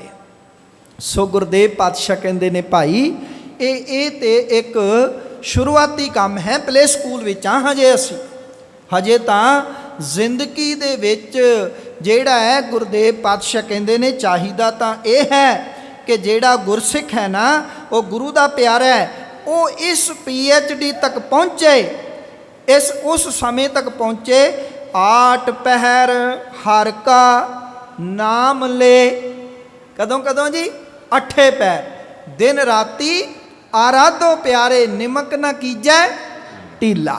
फिर दिन राती तक पहुँचना है, असी श्वास श्वास तक पुजना है। सो गुरदेव पातशाह जी अज सारे कुछ सानू समझाउणगे। मैं कह दवां चलो अमृत वेले नूं असी 1 मिनट वास्ते पूरी जिंदगी समझ लईए, तो अज सारी जिंदगी का तत्त समझाउण लगे ने। फिर सुरत नूं एकागर करके सुनीए। अज बहुत सारे सवाल सतगुरु जी उन्हां दे जवाब देणगे। साचा साहिब, पहली गल गुरदेव ने कही, जिहड़ा तेरा अकाल पुरख है ना, वो सच्चा है, वो सदा कायम रहन वाला है, सदा थिर रहन वाला है। गुरदेव कहते ने साच नाए, ओदा जिहड़ा इंसाफ है वो अटल है, ओदा न्याय भी सच्चा है। गुरदेव पातशाह कहते ने भाख्या भाओ अपार। तू पुछया सी ना ओदी बोली, गुरदेव कहते ने ओदी बोली है प्रेम दी। जिन प्रेम कियो तिन ही प्रभ पाए। पता है सानू। मैं हुणे कवां कि भी हथ खड़े करो जिन्होंने ये नहीं पता कि रब जी की केड़ी बोली है। कोई होएगा इहो जिहा? निआणिआं नूं छड्ड के सारिआं नूं पता है भी प्रेम दी बोली दे राही ही वो गलबात करदा है, प्रेम नाल ही वो वस विच आउंदा है, प्यार कीतिआं ही वो मिलदा है। पर की साडे अंदर प्रेम है? असी प्रेम दी बोली बोलनी शुरू कर दिती है। पता सानू ये भी है, हर जियो अहंकार ना पावई। पता है कि नहीं? सानू पता है एक फिक्का ना गल आए, पता है ना सानू, सब नू पता है। फिर भी पता नहीं जुबान किवें कोड़ा बोल जाती है। फिर भी पता नहीं ये जुबान जिहड़ा है ये किवें ऊल जलूल बोली जाती है। पर याद रखना, एक सियाणे ने लिखिया है, वो कहता है कि भाई ये रसना अपना काम करके अंदर वड़ जाती है, ये आल पताल बोल के आप ते अंदर वड़ जाती है। तो फिर छित्तर सह कपाल, फिर जे रसना माड़ा बोली जाएगी तो छित्तर कपाल नूं सहारने पैंदे ने। इस करके जिस दे सामने वाले विच भी रब वसदा है, खलकत विच भी रब वसदा है, वो परमात्मा जर्रे जर्रे विच वसदा है। असी किसी नाल क्यों माड़ा बोलते हैं, क्यों फिक्का बोलते हैं? गुरदेव पातशाह कहते ने मन जानत सब बात। पता है ना, जी कहोगे तो जी कुहाओगे, फिर भी माड़ा बोली जा रहे हैं। मन जानत सब बात, जानदा है मन। जानत ही कदों दे पढ़ रहे हैं असीं? कोई 5 साल 10 साल 15 साल 20 साल 50 साल तो पढ़ रहे हैं ना जी। फिर भी असी नौकर नहीं माड़ा बोली जा रहे हैं, नूं सस नूं माड़ा बोली जा रही है, दराणी जठाणी नूं माड़ा बोली जा रही, भरा भरा नूं माड़ा बोली जा रहे हैं, फिक्का बोली जा रहे हैं। क्यों भाई? पातशाह कहते मन जानत सब बात, जानत ही अवगुण करे, काहे की कुसलात। हाथ दीप कुएं पर है। गुरबाणी इस जग में चानण, गुरबाणी सानू रोशनी दे रही है, चानण दे रही है। गुरदेव पातशाह कहते प्यारिया, भाख्या भाओ अपार, उसकी बोली प्रेम दी है अते वो अकाल पुरख बेअंत है। सतगुरु कहते ने आखें मंगें देह दे दात करे, तैनू नज़र नहीं आउंदा होएगा, पर सच ये है। धन गुरु नानक साहब कहते ने मैनू नज़र आउंदा है गल, तैनू नहीं नज़र आउंदा होएगा, तू लामे दिंदा ने दिता ही की है जी। सतगुरु पातशाह कहते ने जीव उस पासों दाता मंगते ने ते आखदे हन ते प्रभु मालक सानू दाता दे रहा है। वो दातार प्रभु बख्शिशां लगातार करी जा रहे हैं, लगातार वो दातां दे ही जा रहे हैं। गुरदेव कहते ने फिर के अगे रखी है जित दिसै दरबार। पातशाह कहते ने कि जे सारियां दातां वो आप ही बख्श रहा है, तां फिर असी केड़ी भेटा उस अकाल पुरख अगे रखीए। मेरे मालक सतगुरु जी फिर सानू गुरदेव आखदे ने कि मोह के बोलन ਬੋਲੀਐ ਜਿਤ ਸੁਣ ਧਰੇ ਪਿਆਰ। ਅਸੀਂ ਮੂੰਹੋਂ ਕਿਹੜਾ ਬਚਨ ਬੋਲੀਏ, ਕਿਹੜਾ ਲਫ਼ਜ਼ ਬੋਲੀਏ, ਪਾਓ ਕਿਹੋ ਜੀ ਅਰਦਾਸ ਕਰੀਏ ਜਿਸ ਨੂੰ ਸੁਣ ਕੇ ਉਹ ਪ੍ਰਭੂ ਸਾਨੂੰ ਜਿਹੜਾ ਹੈ ਪਿਆਰ ਕਰੇ। ਕੋਈ ਤੇ ਸਾਨੂੰ ਬੇਨਤੀ ਕਰਨੀ ਪਏਗੀ ਨਾ, ਕੋਈ ਤੇ ਲਫ਼ਜ਼ ਮਾਲਕ ਅੱਗੇ ਰੱਖਣੇ ਪੈਣਗੇ ਨਾ। ਸਤਿਗੁਰੂ ਪਾਤਸ਼ਾਹ ਕਹਿੰਦੇ ਨੇ ਅੰਮ੍ਰਿਤ ਵੇਲਾ ਵਡਿਆਈ ਵਿਚਾਰ। ਪ੍ਰਭਾਤ ਵੇਲੇ ਜਿਸ ਵੇਲੇ ਪੂਰਨ ਖੜਾਓ ਹੁੰਦਾ ਮਨੁੱਖ ਦਾ ਮਨ ਆਮ ਤੌਰ ਤੇ ਸੰਸਾਰ ਦੇ ਝਮੇਲਿਆਂ ਤੋਂ ਵਿਹਲਾ ਹੁੰਦਾ, ਉਸ ਵੇਲੇ ਪ੍ਰਭੂ ਦੇ ਨਾਮ ਸਿਮਰਨ ਕਰਿਆ ਕਰ, ਉਹਦੀਆਂ ਵਡਿਆਈਆਂ ਦੀ ਵਿਚਾਰ ਕਰਿਆ ਕਰ। ਇਸ ਤਰ੍ਹਾਂ ਪ੍ਰਭੂ ਮਿਹਰ ਨਾਲ ਸਿਫਤ ਸਲਾਹ ਰੂਪੀ ਜਿਹੜਾ ਹੈ ਤੇਰੇ ਉੱਤੇ ਬਖਸ਼ਿਸ਼ ਕਰੇਗਾ। ਪਾਓ ਸਿਫਤ ਰੂਪੀ ਪਟੋਲਾ ਮਿਲਦਾ ਹੈ। ਨਾਲ ਹੀ ਉਹ ਮੇਰਾ ਮਾਲਕ ਚੇਤੇ ਰੱਖਣਾ, ਇੱਕ ਤਿਲ ਨਹੀਂ ਭੰਨੈ ਘਾਲੇ।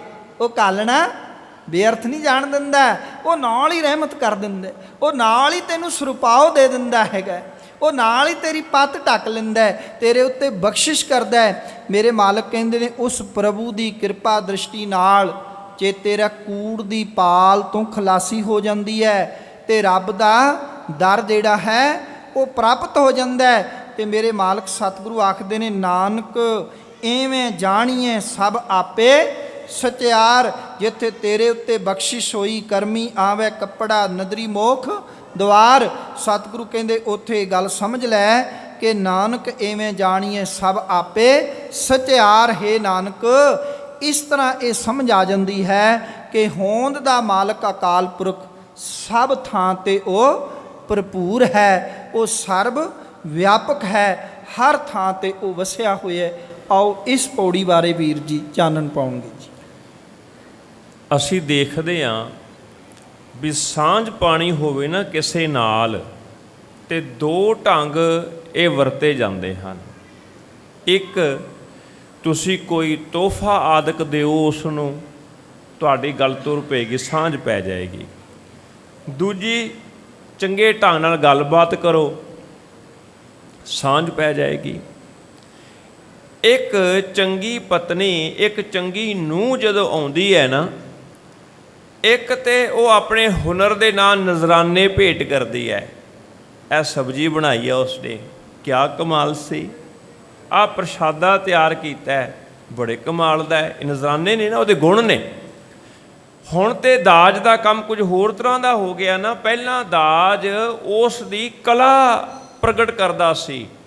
ਪੱਖੀਆਂ ਉਹਨੇ ਆਪ ਬਣਾਈਆਂ ਹੋਈਆਂ ਸੀ, ਖੇਸ ਉਹਨੇ ਆਪ ਬੁਣੇ ਹੋਏ ਸਨ, ਚਿੱਤਰਕਾਰੀ ਤਸਵੀਰਾਂ ਉਹਨੇ ਆਪ ਬਣਾਈਆਂ ਹੋਈਆਂ ਸਨ। ਪਤਾ ਲੱਗਦਾ ਸੀ ਵੀ ਜਿਹੜਾ ਪਿਆ ਹੋਇਆ ਨਾ ਸਾਹਮਣੇ, ਜਿਹਨੂੰ ਦਾਜ ਕਹਿੰਦੇ ਆ, ਇਹਦਾ ਹੁਨਰ ਹੈ ਜੋ ਸਾਹਮਣੇ ਪਿਆ ਹੋਇਆ ਨੇ, ਗੁਣਾਂ ਦੀ ਮਾਲਕ ਹੈ। ਫਿਰ ਉਹਦੀ ਗੱਲਬਾਤ ਇਸ ਢੰਗ ਦੇ ਨਾਲ, ਪਤੀ ਦੇ ਨਾਲ, ਆਪਣੀ ਸੱਸ ਦੇ ਨਾਲ, ਹੋਰ ਘਰਦਿਆਂ ਨਾਲ ਛੇਤੀ ਉਹ ਆਪਣੀ ਸਾਂਝ ਬਣਾ ਲੈਂਦੀ ਹੈ। ਜਿਹਦੇ ਕੋਲ ਆਹ ਦੋ ਗੁਣ ਹੋਣ ਤੇ ਅਸੀਂ ਰੱਬ ਨਾਲ ਸਾਂਝ ਬਣਾਉਣੀ ਹੈ। ਫਿਰ ਹਜ਼ੂਰ ਕਹਿਣ ਲੱਗੇ ਮੈਂ ਇਹ ਦੋ ਢੰਗ ਜਿਹੜੇ ਹੈ ਦੇਖੇ ਨੇ ਤੇ ਇਹ ਦੋ ਢੰਗ ਮੈਂ ਰੱਬ ਨਾਲ ਸਾਂਝ ਬਣਾਉਣ ਵਾਸਤੇ ਰੱਖਾਂ। ਦੇਖੋ ਸੁਦਾਮਾ ਜੀ ਬਹੁਤ ਦਲਿਦਰੀ ਅਵਸਥਾ ਵਿੱਚ ਆ ਗਏ। ਕਹਿੰਦੇ ਬੱਚਿਆਂ ਨੂੰ ਖਵਾਉਣ ਵਾਸਤੇ ਵੀ ਕੁਝ ਨਹੀਂ ਬਚਿਆ, ਤਨ ਤੇ ਕੱਪੜੇ ਪਾਉਣ ਵਾਸਤੇ ਵੀ ਨਹੀਂ ਬਚੇ, ਫਟੇ ਹੋਏ ਕੱਪੜੇ ਪਾਏ ਤੇ ਮੰਗਣਾ ਬੜਾ ਮੁਸ਼ਕਿਲ ਹੈ ਕਿਸੇ ਕੋਲੋਂ। ਪਰ ਹਾਲਾਤ ਐਸੇ ਹੋ ਗਏ, ਘਰ ਵਾਲੀ ਨੇ ਵੀ ਸਲਾਹ ਦਿੱਤੀ ਵੀ ਬੜੀਆਂ ਗੱਲਾਂ ਕਰਦੇ ਹੋ, ਤੁਹਾਡਾ ਮਿੱਤਰ ਬੜਾ ਅਮੀਰ ਹੈ, ਰਾਜਾ ਹੈ ਕ੍ਰਿਸ਼ਨ ਜੀ, ਵੀ ਉਹਦੇ ਕੋਲ ਹੀ ਥੋੜ੍ਹੀ ਮਦਦ ਲਓ, ਦੋਸਤ ਦੀ ਔਖੇ ਵੇਲੇ ਕੰਮ ਆਉਂਦੇ ਨੇ। ਪਰ ਉਹਦੇ ਸਾਹਮਣੇ ਵੀ ਇੱਕ ਸਮੱਸਿਆ ਖੜੀ ਹੋ ਗਈ, ਚਲੇ ਤੇ ਜਾਵਾਂ ਪਰ ਲੈ ਕੇ ਕੀ ਜਾਵਾਂ, ਖਾਲੀ ਹੱਥ ਜਾਵਾਂਗਾ। ਤੇ ਬਹੁਤ ਯਤਨ ਕਰਕੇ ਕਿਹਾ ਜਾਂਦਾ ਵੀ ਸੱਤੂ ਸੀਗੇ, ਖਾਲੀ ਹੱਥ ਨਹੀਂ ਗਿਆ, ਸੱਤੂ ਸੀਗੇ, ਉਹੀ ਨਾਲ ਲੈ ਗਿਆ। ਹਾਲਾਂਕਿ ਉੱਥੇ ਜਾ ਕੇ ਵੇਖਿਆ ਵੀ ਇੱਥੇ ਤੇ ਸੋਨੇ ਚਾਂਦੀ ਦੇ ਢੇਰ ਲੱਗੇ, ਮੈਂ ਸੱਤੂ ਕਿਵੇਂ ਦੇਵਾਂ। ਪਰ ਉਹਨੇ ਵੀ ਇਹ ਢੰਗ ਤਰੀਕਾ ਰੱਖਿਆ ਵੀ ਕੁਝ ਦੇਣਾ ਚਾਹੀਦਾ। ਮੈਂ ਕਹਿੰਦਾ ਉੱਥੇ ਮਿੱਤਰਤਾ ਸੀ, ਉੱਥੇ ਫਿਰ ਵੀ ਰਸਤਾ ਮਿਲ ਗਿਆ ਸੁਦਾਮਾ ਜੀ ਨੂੰ। ਪਰ ਇੱਕ ਭਿਖਾਰੀ ਦਾਤੇ ਕੋਲ ਕੀ ਲੈ ਕੇ ਜਾਵੇ। ਸਮੱਸਿਆ ਤਾਂ ਇਹ ਹੈ। ਉਹ ਤੇ ਜਿਹੜੀ ਚੀਜ਼ ਨੂੰ ਹੱਥ ਲਾਉਂਦਾ ਕਹਿੰਦਾ ਉਧਰੋਂ ਹੀ ਆਈ ਹੈ। ਜਿਹੜੀ ਚੀਜ਼ ਵੇਖਦਾ ਆ ਤਨ ਉਹਨੇ ਹੀ ਦਿੱਤਾ ਹੈ, ਇਹ 'ਚ ਜਿੰਦ ਜਾਨ ਉਹਨੇ ਹੀ ਦਿੱਤੀ ਹੈ, ਆ ਧਨ ਪਦਾਰਥ ਉਧਰੋਂ ਹੀ ਆਏ। ਇਹ ਤਾਂ ਇਉਂ ਕਹਿ ਲਈਏ, ਜਦੋਂ ਅਸੀਂ ਪਿੰਡਾਂ ਵਿੱਚ ਰਹਿੰਦੇ ਆ ਨਾ, ਮੁਹੱਲਿਆਂ ਵਿੱਚ ਰਹਿੰਦੇ ਆ, ਸਾਂਝ ਹੁੰਦੀ ਹੈ। ਤੇ ਪੰਜਾਬ ਦੇ ਵਿੱਚ ਅਕਸਰ ਇਹ ਸਾਂਝ ਹੈ ਵੀ ਜਦੋਂ ਕੋਈ ਖਾਸ ਚੀਜ਼ ਬਣਨੀ, ਸਾਗ ਬਣਾ ਲਿਆ ਤੇ ਗੁਆਂਢੀਆਂ ਦੀ ਕੌਲੀ ਦੇ ਆਉਣੀ। ਹੁਣ ਜੇ ਗਵਾਂਢੀ ਕਹੇ ਉਹੀ ਕੌਲੀ ਉਹੀ ਸਾਗ ਮੈਂ ਵਾਪਸ ਦੇ ਆਵਾਂ ਆਪਣੇ ਵੱਲੋਂ ਉੱਧਰੋਂ, ਇਹ 'ਚ ਸਾਂਝ ਨਹੀਂ ਬਣੇਗੀ। ਤੁਹਾਡੇ ਜਨਮ ਦਿਨ ਦੇ ਉੱਤੇ ਕੋਈ ਤੁਹਾਡਾ ਜਾਣਕਾਰ ਤੁਹਾਨੂੰ ਤੋਹਫਾ ਦੇ ਗਿਆ, ਤੁਸੀਂ ਉਹਦੇ ਜਨਮ ਦਿਨ 'ਤੇ ਉਹੀ ਤੋਹਫਾ ਜਾ ਕੇ ਦਿਆਓ ਵੀ ਇਹ ਮੇਰੇ ਵੱਲੋਂ ਹੈ, ਇਹ 'ਚ ਸਿਆਣਪ ਨਹੀਂ। ਹੁਣ ਭਿਖਾਰੀ ਦੇ ਸਾਹਮਣੇ ਇਹੀ ਸਮੱਸਿਆ ਵੀ ਮੈਂ ਭੇਟਾ ਕੀ ਰੱਖਾਂ, ਸਾਰਾ ਕੁਝ ਤੇ ਉੱਧਰੋਂ ਹੀ ਆਇਆ ਹੋਇਆ ਹੈ। ਉਹ ਫਿਰ ਕਹਿੰਦਾ ਦਾਤਿਆ तेरो किया तुझे क्या अर्पों, तेरो किया तुझे क्या अर्पों, तेरो किया तुझे क्या अर्पों, तेरो किया तुझे क्या अर्पों। सच्चे पातशाह जी ਜਿਹੜਾ ਇਹਨੂੰ ਤੇਰਾ ਨਹੀਂ ਪੜ੍ਹਨਾ, ਤੇਰੋ ਸ਼ਬਦ ਹੈ, ਤੇਰੋ ਕੀਆ। ਸੱਚੇ ਪਾਤਸ਼ਾਹ ਤੇਰਾ ਕੀਤਾ ਹੋਇਆ ਸਭ ਕੁਝ ਜੋ ਕੁਝ ਹੈ, ਹੁਣ ਉਹਦੇ ਵਿੱਚ ਤੈਨੂੰ ਮੈਂ ਕੀ ਅਰਪਣ ਕਰਾਂ ਆਪਣੇ ਵੱਲੋਂ, ਮੇਰੇ ਤਾਂ ਕੁਝ ਵੀ ਨਹੀਂ ਹੈਗਾ। ਤੇ ਸਵਾਲ ਕੀਤਾ ਸੱਚੇ ਪਾਤਸ਼ਾਹ ਮੈਂ ਵੀ ਚਾਹੁੰਦਾ ਕੁਝ ਦੇਣਾ, ਪਰ ਦੇਣਾ ਉਹ ਚਾਹੁੰਦਾ ਜਿਹਦੇ ਨਾਲ ਤੂੰ ਖੁਸ਼ ਹੋਵੇਂ ਤੇ ਤੇਰਾ ਦਰਬਾਰ ਦਿਸ ਪਏ। ਫਿਰ ਮੈਨੂੰ ਕਹਿ ਲੈਣ ਦੇਣਾ, ਰੱਬ ਦਾ ਦਰਬਾਰ ਦੇਖਣਾ ਇੱਕ ਭੇਟ ਦੇਣ ਜਿੰਨਾ ਦੂਰ ਹੈ। ਦੇ ਦੇਵਾਂਗੇ ਤੇ ਦਿਖ ਜਾਏਗਾ। ਸਤਿਗੁਰ ਕਹਿੰਦੇ ਫੇਰ ਕਿ ਅੱਗੇ ਰੱਖੀ ਹੈ, ਕਿਹੜੀ ਵਸਤੂ ਅੱਗੇ ਰੱਖੀ ਜਾਏ, ਜਿਤ ਦਿਸੈ ਦਰਬਾਰ। ਫਿਰ ਅਗਲੀ ਗੱਲ ਹੈ, ਮੈਂ ਬੋਲਾਂ ਸਹੀ ਤੇ ਅਗਲਾ ਖਿਜੀ ਜਾਏ ਮੇਰੇ ਬੋਲ ਸੁਣ ਕੇ, ਤੂੰ ਕੀ ਕਹਿਣਾ। ਹੋ ਸਕਦਾ ਮੇਰੇ ਮੂੰਹ ਦੇ ਬੋਲ ਉਹਦਾ ਹਿਰਦੇ ਹੀ ਸਾੜ ਦੇਣ, ਉਹਨੂੰ ਚੰਗੀ ਨਾ ਲੱਗਣ। ਕਈ ਵਾਰ ਤੁਸੀਂ ਵੇਖਿਆ ਹੋਏਗਾ, ਇੱਕ ਬੰਦਾ ਕਹਿੰਦਾ ਮੈਂ ਤੈਨੂੰ ਗਾਣਾ ਸੁਣਾਵਾਂ, ਸੰਗੀਤ ਸੁਣਾਵਾਂ, ਦੂਜਾ ਕਹਿੰਦਾ ਸੁਣਾ। ਤੇ ਇੰਨਾ ਬੇਸੁਰਾ ਹੁੰਦਾ, ਇੰਨਾ ਬੇਤਾਲਾ ਬੰਦਾ ਹੁੰਦਾ, ਉਹ ਮੱਥੇ ਤਿਊੜੀਆਂ ਪਾ ਲੈਂਦਾ, ਕੰਨ 'ਚ ਉਂਗਲਾਂ ਦੇ ਲੈਂਦਾ, ਕਹਿੰਦਾ ਰੱਬ ਦਾ ਵਾਸਤਾ ਬੰਦ ਕਰ, ਤੂੰ ਨਹੀਂ ਚਾਹੀਦਾ। ਕਿਤੇ ਸਾਡਾ ਵੀ ਬੋਲ ਇਹੋ ਜਿਹਾ ਤਾਂ ਨਹੀਂ, ਅਸੀਂ ਰੱਬ ਨੂੰ ਖੁਸ਼ ਕਰਨਾ ਚਾਹੁੰਦੇ ਹਾਂ ਤੇ ਰੱਬ ਕਹੇ ਬਸ ਚੁੱਪ ਕਰ ਜਾ ਤੂੰ। ਇਸ ਕਰਕੇ ਸਵਾਲ ਕੀਤਾ, ਮੋਹ ਕੇ ਬੋਲਣ ਬੋਲੀ ਹੈ। ਫਿਰ ਮੈਨੂੰ ਕਹਿ ਲੈਣ ਦੇਣਾ, ਰੱਬ ਦਾ ਪਿਆਰ ਪ੍ਰਾਪਤ ਕਰਨ ਲਈ ਇੱਕ ਬੋਲ ਹੀ ਚਾਹੀਦਾ ਜੇ। ਬੋਲਣ ਦੇ ਨਾਲ ਹੀ ਔਂਕੜ ਹੈ, ਕਿਹੜਾ ਬੋਲ। ਮੋਹ ਕੇ ਬੋਲਣ ਬੋਲੀ ਹੈ, ਪਰ ਉਹ ਵਾਲਾ ਬੋਲ ਜਿੱਤ ਸੁਣ ਧਰੇ ਪਿਆਰ। ਖਿਜੇ ਨਾ, ਉਹਨੂੰ ਪਿਆਰ ਆਵੇ ਮੇਰੇ ਉੱਤੇ। ਹੁਣ ਇਹ ਸਵਾਲ ਸੁਣ ਦੋ, ਇਹਦਾ ਜਵਾਬ ਮੇਰੇ ਮਾਲਕ ਨੇ ਦਿੱਤਾ। ਕਹਿੰਦੇ ਦੇਖ, ਇੱਕ ਮਾਲੀ ਹੈ, ਉਹ ਮਾਲਕ ਦੇ ਬਾਗ ਵਿੱਚ ਸੇਵਾ ਕਰ ਰਿਹਾ ਹੈ ਨਾ, ਜਿੰਨੇ ਵੀ ਫੁੱਲ ਹੈ ਉਹਦੇ ਉੱਤੇ ਅਧਿਕਾਰ ਕਿਹਦਾ ਹੈ? ਮਾਲਕ ਦਾ। ਉਹਦਾ ਤਾਂ ਕੁਝ ਨਹੀਂ, ਪਰ ਜਦੋਂ ਮਾਲਕ ਆਉਂਦਾ ਹੈ ਨਾ, ਉਹ ਉਹਦੇ ਹੀ ਬਗੀਚੀ ਵਿੱਚੋਂ, ਉਹਦੇ ਹੀ ਬਾਗ ਵਿੱਚੋਂ ਕੁਝ ਫੁੱਲ ਇਕੱਠੇ ਕਰਕੇ ਗੁਲਦਸਤਾ ਬਣਾ ਕੇ ਤੇ ਮਾਲਕ ਨੂੰ ਭੇਟ ਕਰ ਦਿੰਦਾ, ਮੇਰੇ ਵੱਲ ਪੇਸ਼ਕਾਰੀ ਉਹਦੀ ਹੈ, ਬਸ ਸਮਾਨ ਸਾਰੇ ਹੀ ਮਾਲਕ ਦਾ ਹੈ। ਇਸੇ ਤਰ੍ਹਾਂ ਹੀ ਅਕਾਲ ਪੁਰਖ ਵਾਹਿਗੁਰੂ ਜੀ ਨੇ ਤੈਨੂੰ ਦਿਨ ਦਿੱਤਾ। ਇਸ ਦਿਨ ਦੇ ਵਿੱਚ ਇੱਕ ਸਮਾਂ ਐਸਾ ਜਿਹ ਟਿਕਾ ਬਹੁਤ ਹੈ। ਅੱਜ ਅੰਮ੍ਰਿਤ ਵੇਲਾ ਨਾ ਸਾਨੂੰ ਡਰਾਉਣਾ ਬਹੁਤ ਲੱਗਦਾ ਹੈ, ਸਾਡੀ ਸਮੱਸਿਆ ਹੈ। ਪੁਰਾਣੇ ਵਕਤ ਦੀ ਤੇ ਸਮੱਸਿਆ ਹੀ ਨਹੀਂ ਹੈ, ਸਮੱਸਿਆ ਨਹੀਂ ਹੈ। ਕਿਉਂ ਭਲਾ? ਉੱਥੇ ਘਰਾਂ ਵਿੱਚ ਡੰਗਰ ਰੱਖੇ ਹੋਏ ਹੈ, ਉਹ ਤਾਂ 4-5 ਵਜੇ ਚੌਣੇ ਪੈਂਦੇ ਆ, ਉਹਨਾਂ ਦਾ ਆਮ ਹੈ ਉੱਠਣਾ। ਅੱਜ ਵੀ ਤੁਸੀਂ ਪਿੰਡਾਂ 'ਚ ਜਾਓ, ਜਿਨ੍ਹਾਂ ਦੇ ਘਰ ਮੱਝਾਂ ਰੱਖੀਆਂ ਨੇ, ਉਹ ਤਾਂ ਉੱਠ ਖੜਦੇ ਨੇ। ਫਿਰ ਖੇਤੀਬਾੜੀ ਕੀਤੀ ਜਾਂਦੀ ਹੈ, ਬਲਦਾਂ ਦੇ ਨਾਲ ਖੇਤ ਵਾਹਿਆ ਜਾਂਦਾ ਹੈ। ਤੁਹਾਡਾ ਕੀ ਖਿਆਲ ਹੈ ਵੀ ਧੁੱਪ ਚੜ੍ਹਿਆ ਉੱਤੇ ਹਲ ਵਾਹੁਣਗੇ? ਉੱਥੇ ਤੇ ਬਲਦ ਵੀ ਔਖੇ ਤੇ ਆਪ ਵੀ ਬੰਦਾ ਔਖਾ, ਪਿੱਛੇ ਪਿੱਛੇ ਤੁਰਨਾ ਪੈਣਾ ਉਹਨੂੰ। ਸਗੋਂ ਸੂਰਜ ਦੀ ਟਿੱਕੀ ਤੋਂ ਚੜ੍ਹਨ ਤੋਂ ਪਹਿਲੋਂ ਕਹਿੰਦੇ ਸਨ ਖੇਤ ਵਾਹ ਆਈਏ। ਉੱਥੇ ਤੇ ਅੰਮ੍ਰਿਤ ਵੇਲਾ ਸਮੱਸਿਆ ਨਹੀਂ ਹੈ। ਉੱਥੇ ਤੇ ਰਾਤ ਨੂੰ ਸੌਣ ਦਾ ਸਮਾਂ 8 ਵਜੇ ਤੋਂ ਬਾਅਦ ਤੇ ਕੋਈ ਕਿਤੇ ਘਰ ਨਹੀਂ ਸੀ ਜਾਂਦਾ ਹੁੰਦਾ, ਇਹੋ ਜਿਹਾ ਵਕਤ ਸਨ। ਇਸ ਕਰਕੇ ਉਦੋਂ ਅੰਮ੍ਰਿਤ ਵੇਲੇ ਦੀ ਸੰਭਾਲ ਅਕਸਰ ਸਾਰਿਆਂ ਘਰਾਂ ਵਿੱਚ ਸੀ। ਸਾਰੇ ਕੰਮ ਕਰਨੇ ਪਰ ਰੱਬ ਦੀ ਵਡਿਆਈ ਨਹੀਂ ਸੀ ਕਰਦਾ ਬੰਦਾ। ਸਤਿਗੁਰ ਕਹਿਣ ਲੱਗੇ, ਭਲਿਆ ਸਾਰਾ ਦਿਨ ਤੇ ਤੂੰ ਕਿਸੇ ਨਾ ਕਿਸੇ ਕੰਮ ਕਾਰ ਵਿੱਚ ਰੁੱਝੇ। ਜੇ ਅੱਜ ਦੀ ਅਸੀਂ ਗੱਲ ਕਰੀਏ, ਦੁਪਹਿਰੇ ਇੱਥੇ ਜਾਣਾ, ਕੰਮ ਕਾਰ 'ਤੇ ਜਾਣਾ, ਦੁਕਾਨ ਖੋਲ੍ਹਣੀ ਆ, ਉਹ ਮਿਲਣਾ, ਸਕੂਲ ਜਾਣਾ, ਸਾਰਾ ਦਿਨ ਭੱਜ ਨੱਠ ਹੈ। ਉਸ ਵੇਲੇ ਕਿਤਨਾ ਕੁ ਇਕਾਗਰਤਾ ਦੇ ਨਾਲ ਬੈਠ ਸਕੇਗਾ। ਪਰ ਸਵੇਰੇ 5 ਵਜੇ ਤੁਹਾਡੇ ਘਰ ਕੌਣ ਕੁੰਡਾ ਖੜਕਾਏਗਾ ਦੱਸੋ? ਤੁਸੀਂ ਕਿੱਥੇ ਜਾਓਗੇ ਦੱਸੋ? ਇਹ ਕੁਦਰਤੀ ਇੱਕ ਐਸਾ ਸਮਾਂ ਜੇ ਟਿਕਾ ਦਾ ਸਮਾਂ ਜਿਹ 'ਚ ਰੌਲਾ ਨਹੀਂ ਹੈ। ਹਜ਼ੂਰ ਕਹਿਣ ਲੱਗੇ, ਤੂੰ ਆਹ ਟਿਕੇ ਹੋਏ ਸਮੇਂ ਦਾ ਨਾ ਸਦਉਪਯੋਗ ਕਰ। ਅੰਮ੍ਰਿਤ ਵੇਲਾ ਮਤਲਬ ਜਿਹ 'ਚ ਮੌਤ ਨਹੀਂ ਹੈ, ਜਿਹ 'ਚ ਤੇਰਾ ਮਨ ਜਿਹੜਾ ਹੈਗਾ ਉਹ ਪਦਾਰਥਾਂ ਦੇ ਵੱਲ ਨਹੀਂ ਗਿਆ ਹੋਇਆ। ਸਵੇਰੇ ਸਵੇਰੇ ਮੈਂ ਗੋਲ ਗੱਪੇ ਖਾਣੇ ਆ, ਕਿਹਦਾ ਧਿਆਨ ਆਉਂਦਾ? ਮੈਂ ਬਰਗਰ ਵਾਲੇ ਨੂੰ ਕਿਹਾ ਵਾ, ਕਿਹਦਾ ਧਿਆਨ ਆਉਂਦਾ? ਟਿਕਿਆ ਹੋਇਆ ਮਨ ਹੈ ਉਸ ਵੇਲੇ। ਤੁਸੀਂ ਵੇਖੋ, ਅਕਸਰ ਪਤਾ ਨਹੀਂ ਤੁਹਾਡੇ ਇੱਥੇ ਕਹਿੰਦੇ ਕਿ ਨਹੀਂ ਕਹਿੰਦੇ, ਸਾਡੇ ਪੰਜਾਬ 'ਚ ਅਕਸਰ ਹੈ ਜਦੋਂ ਪੇਪਰ ਹੋਣੇ ਤਾਂ ਅਕਸਰ ਵੱਡੇ ਕਹਿੰਦੇ ਸਵੇਰੇ ਪੜ੍ਹੀ। ਪੁੱਛਣਾ ਸਵੇਰੇ ਕਿਉਂ ਪੜ੍ਹਾਂ? ਛੇਤੀ ਯਾਦ ਹੋਏਗਾ, ਛੇਤੀ ਯਾਦ ਹੋ ਜਾਏਗਾ, ਤੇਰਾ ਮਾਈਂਡ ਫਰੈਸ਼ ਹੋਏਗਾ। ਇਸ ਕਰਕੇ ਜੋ ਤੂੰ ਪੜ੍ਹਿਆ ਹੈ ਨਾ ਉਹ ਤੈਨੂੰ ਸਮਝ ਛੇਤੀ ਆ ਜਾਏਗਾ ਆਰਾਮ ਦੇ ਨਾਲ। ਕਿਉਂ? ਟਿਕਾ ਦੇ ਵਿੱਚ ਹੈ, ਭਟਕਣਾ ਦੇ ਵਿੱਚ ਨਹੀਂ ਹੈ। ਇਸ ਕਰਕੇ ਅੰਮ੍ਰਿਤ ਵੇਲਾ ਜਿਹੜਾ ਹੈ ਨਾ, ਇਹਨੂੰ ਹਿੰਦੂ ਵੀਰਾਂ ਨੇ ਬ੍ਰਹਮ ਮਹੂਰਤ ਦਾ ਸਮਾਂ ਕਿਹਾ, ਮੁਸਲਮਾਨ ਵੀਰਾਂ ਨੇ ਨੂਰੇ ਪਾਕ ਦਾ ਸਮਾਂ ਕਿਹਾ। ਅਸੀਂ ਅੰਮ੍ਰਿਤ ਵੇਲਾ ਦੇ ਨਾਲ ਯਾਦ ਕਰਦੇ ਹਾਂ। ਰੱਬ ਨੇ ਪੂਰਾ ਦਿਨ ਦਿੱਤਾ, ਆ ਟਿਕਿਆ ਹੋਇਆ ਸਮਾਂ 2 ਸਮੇਂ ਹੈ। ਦੇਖੋ ਬਾਬਾ ਫਰੀਦ ਜੀ ਕਹਿੰਦੇ ਇੱਛਾ ਤੇ ਬਹੁਤ ਹੈ ਤੇਰੇ ਅੰਦਰ, ਖਾ ਲਵਾਂ ਕੁਝ। ਇੱਛਾ ਬਹੁਤ ਹੈ ਵੀ ਮੈਂ ਆਨੰਦ ਵਿੱਚ ਆ ਜਾਵਾਂ, ਪਰ ਭਲਿਆ ਜੇ ਤੂੰ ਫੁੱਲ ਦੀ ਖੁਸ਼ਬੂ ਲੈਣਾ ਚਾਹੁੰਦਾ ਤੇ ਤੈਨੂੰ ਉਸ ਵੇਲੇ ਜਾਣਾ ਪਏਗਾ ਜਦੋਂ ਪੌਦੇ ਨੂੰ ਜਾਂ ਪੇੜ ਨੂੰ ਫੁੱਲ ਲੱਗਿਆ ਹੋਵੇ। ਜੇ ਤੂੰ ਫਲ ਖਾਣਾ ਚਾਹੁੰਦਾ ਤੇ ਉਦੋਂ ਤੈਨੂੰ ਜਾਣਾ ਪਏਗਾ ਜਦੋਂ ਪੇੜ ਨੂੰ ਫਲ ਲੱਗਾ ਹੋਵੇ।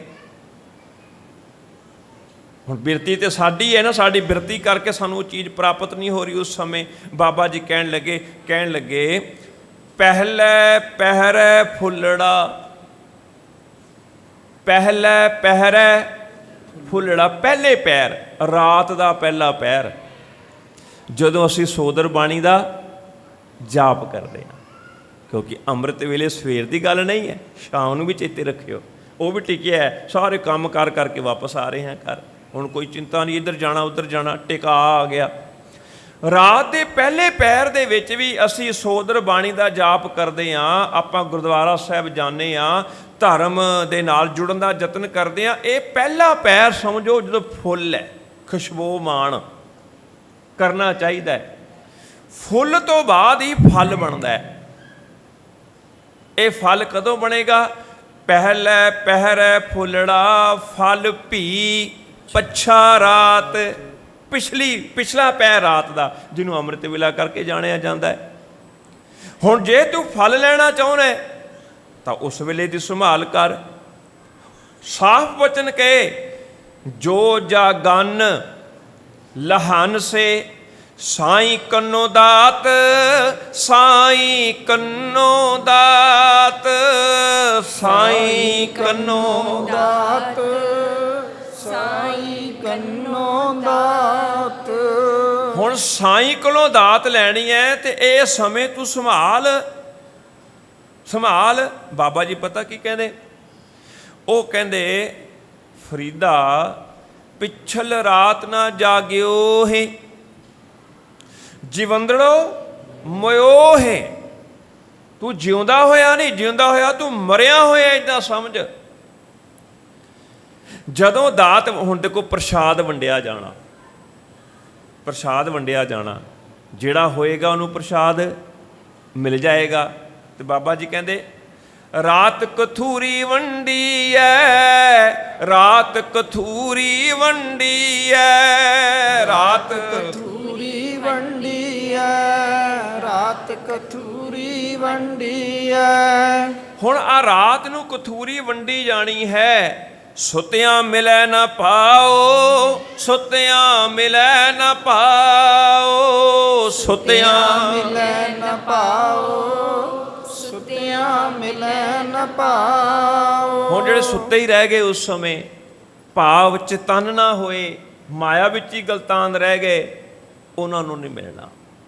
ਇਸ ਕਰਕੇ ਸਾਡੇ ਰਹਿਤ ਮਰਿਆਦਾ ਦੇ ਵਿੱਚ ਇਹ ਗੱਲ ਅੰਕਿਤ ਕੀਤੀ ਕਿ ਸਿੱਖ ਪਹਿਰ ਰਾਤ ਰਹਿੰਦੀ ਜਾਗੇ, ਵਾਹਿਗੁਰੂ ਦਾ ਧਿਆਨ ਕਰੇ, ਇਸ਼ਨਾਨ ਪਾਣੀ ਕਰੇ ਤੇ ਨਿਤਨੇਮ ਦੀਆਂ ਬਾਣੀਆਂ ਨਾਲ ਜੁੜੇ, ਤਾਂ ਕਿ ਆ ਟਿਕੇ ਹੋਏ ਸਮੇਂ ਦਾ ਆਪਾਂ ਸਦ ਉਪਯੋਗ ਕਰ ਸਕੀਏ। ਫਿਰ ਇਹ ਨਹੀਂ ਕਿ ਅੰਮ੍ਰਿਤ ਵੇਲੇ ਪਾਠ ਕਰਕੇ ਬਾਕੀ ਸਾਰਾ ਦਿਨ ਜੋ ਮਰਜ਼ੀ ਕਰੀ ਜਾਓ, ਇਸ ਤਰ੍ਹਾਂ ਤੇ ਨਹੀਂ। ਜੋ ਟਿਕੇ ਹੋਏ ਮਨ ਦੇ ਨਾਲ ਵਿਚਾਰਿਆ, ਫਿਰ ਪੂਰੇ ਦਿਨ ਉਹਦੇ ਉੱਤੇ ਪਹਿਰਾ ਦੇ ਕੇ ਆਪਾਂ ਜੀਵਨ ਬਤੀਤ ਕਰਨਾ ਹੈ। ਪੂਰਾ ਦਿਨ ਵੀ ਅੰਮ੍ਰਿਤ ਵੇਲਾ ਹੋ ਗਿਆ, ਜਿਵੇਂ ਵੀਰ ਜੀ ਨੇ ਸਾਂਝ ਪਾਈ ਹੈ। ਗੱਲ ਇਹ ਨਹੀਂ ਇੱਕ ਗੱਲ ਨੂੰ ਸਿੱਧ ਕਰਨ ਵਾਸਤੇ ਦੂਜੀ ਗੱਲ ਕੱਟ ਕਰ ਦਿਓ ਕਿ ਸਾਰੀ ਜ਼ਿੰਦਗੀ ਨੂੰ ਅੰਮ੍ਰਿਤ ਵੇਲਾ ਬਣਾਉਣਾ ਹੈ, ਇਸ ਕਰਕੇ ਅੰਮ੍ਰਿਤ ਵੇਲੇ ਉੱਠਣਾ ਬੰਦ ਕਰ ਦਿਓ। ਕਿੱਦਾਂ ਦੀ ਗੱਲ ਬਣ ਗਈ ਹੈ ਕਿ ਸਾਰੀ ਜ਼ਿੰਦਗੀ ਵਿੱਚ ਅੰਮ੍ਰਿਤ ਵੇਲਾ ਨਹੀਂ ਆਉਂਦਾ? ਫਿਰ ਕੇ ਉਹ ਤੇ ਆਉਂਦਾ ਹੀ ਹੈ ਨਾ। ਜੋ ਗੱਲ ਸਮਝਾਉਣ ਦਾ ਯਤਨ ਮੇਰੇ ਮਾਲਕ ਕਰ ਰਹੇ ਨੇ, ਉਹਨੂੰ ਸਮਝੀਏ ਵੀ ਤੂੰ ਰੱਬ ਦੇ ਸਿਮਰਨ ਦੇ ਨਾਲ ਜੁੜਨਾ ਹੈ।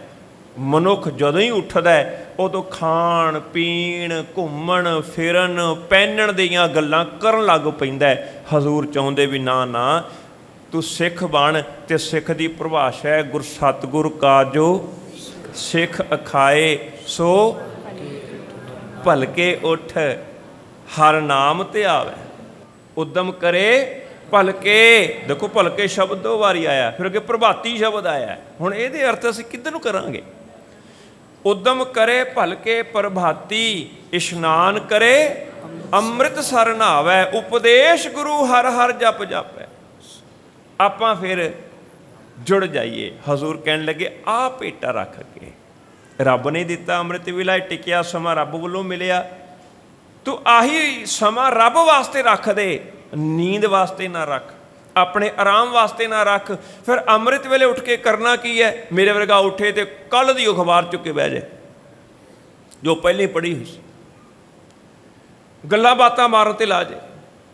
ਨੀਂਦ ਨਹੀਂ ਆ ਰਹੀ, ਉੱਠੀ ਜਰਾ ਮੇਰੇ ਨਾਲ ਗੱਲਾਂ ਬਾਤਾਂ ਕਰ। ਨਹੀਂ, ਕੀ ਕਰਨਾ ਹੈ? ਅੰਮ੍ਰਿਤ ਵੇਲਾ ਸੱਚ ਨਾਉ ਵਡਿਆਈ ਵਿਚਾਰ, ਰੱਬ ਦੀਆਂ ਵਡਿਆਈਆਂ, ਰੱਬ ਦੀਆਂ ਵਿਚਾਰਾਂ, ਉਹਦੇ ਨਾਲ ਆਪਣੀ ਸਾਂਝ ਪਾ ਲਵੇ। ਆਹ ਹੈ ਮੂੰਹੋਂ ਕੇ ਬੋਲਣ ਬੋਲੀ ਹੈ।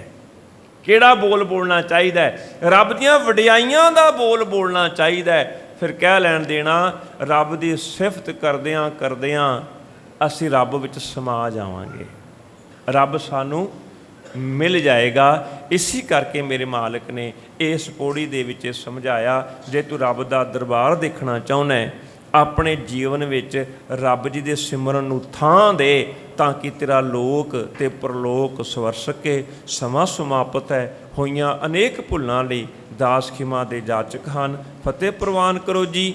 ਵਾਹਿਗੁਰੂ ਜੀ ਕਾ ਖਾਲਸਾ, ਵਾਹਿਗੁਰੂ ਜੀ ਕੀ ਫਤਿਹ।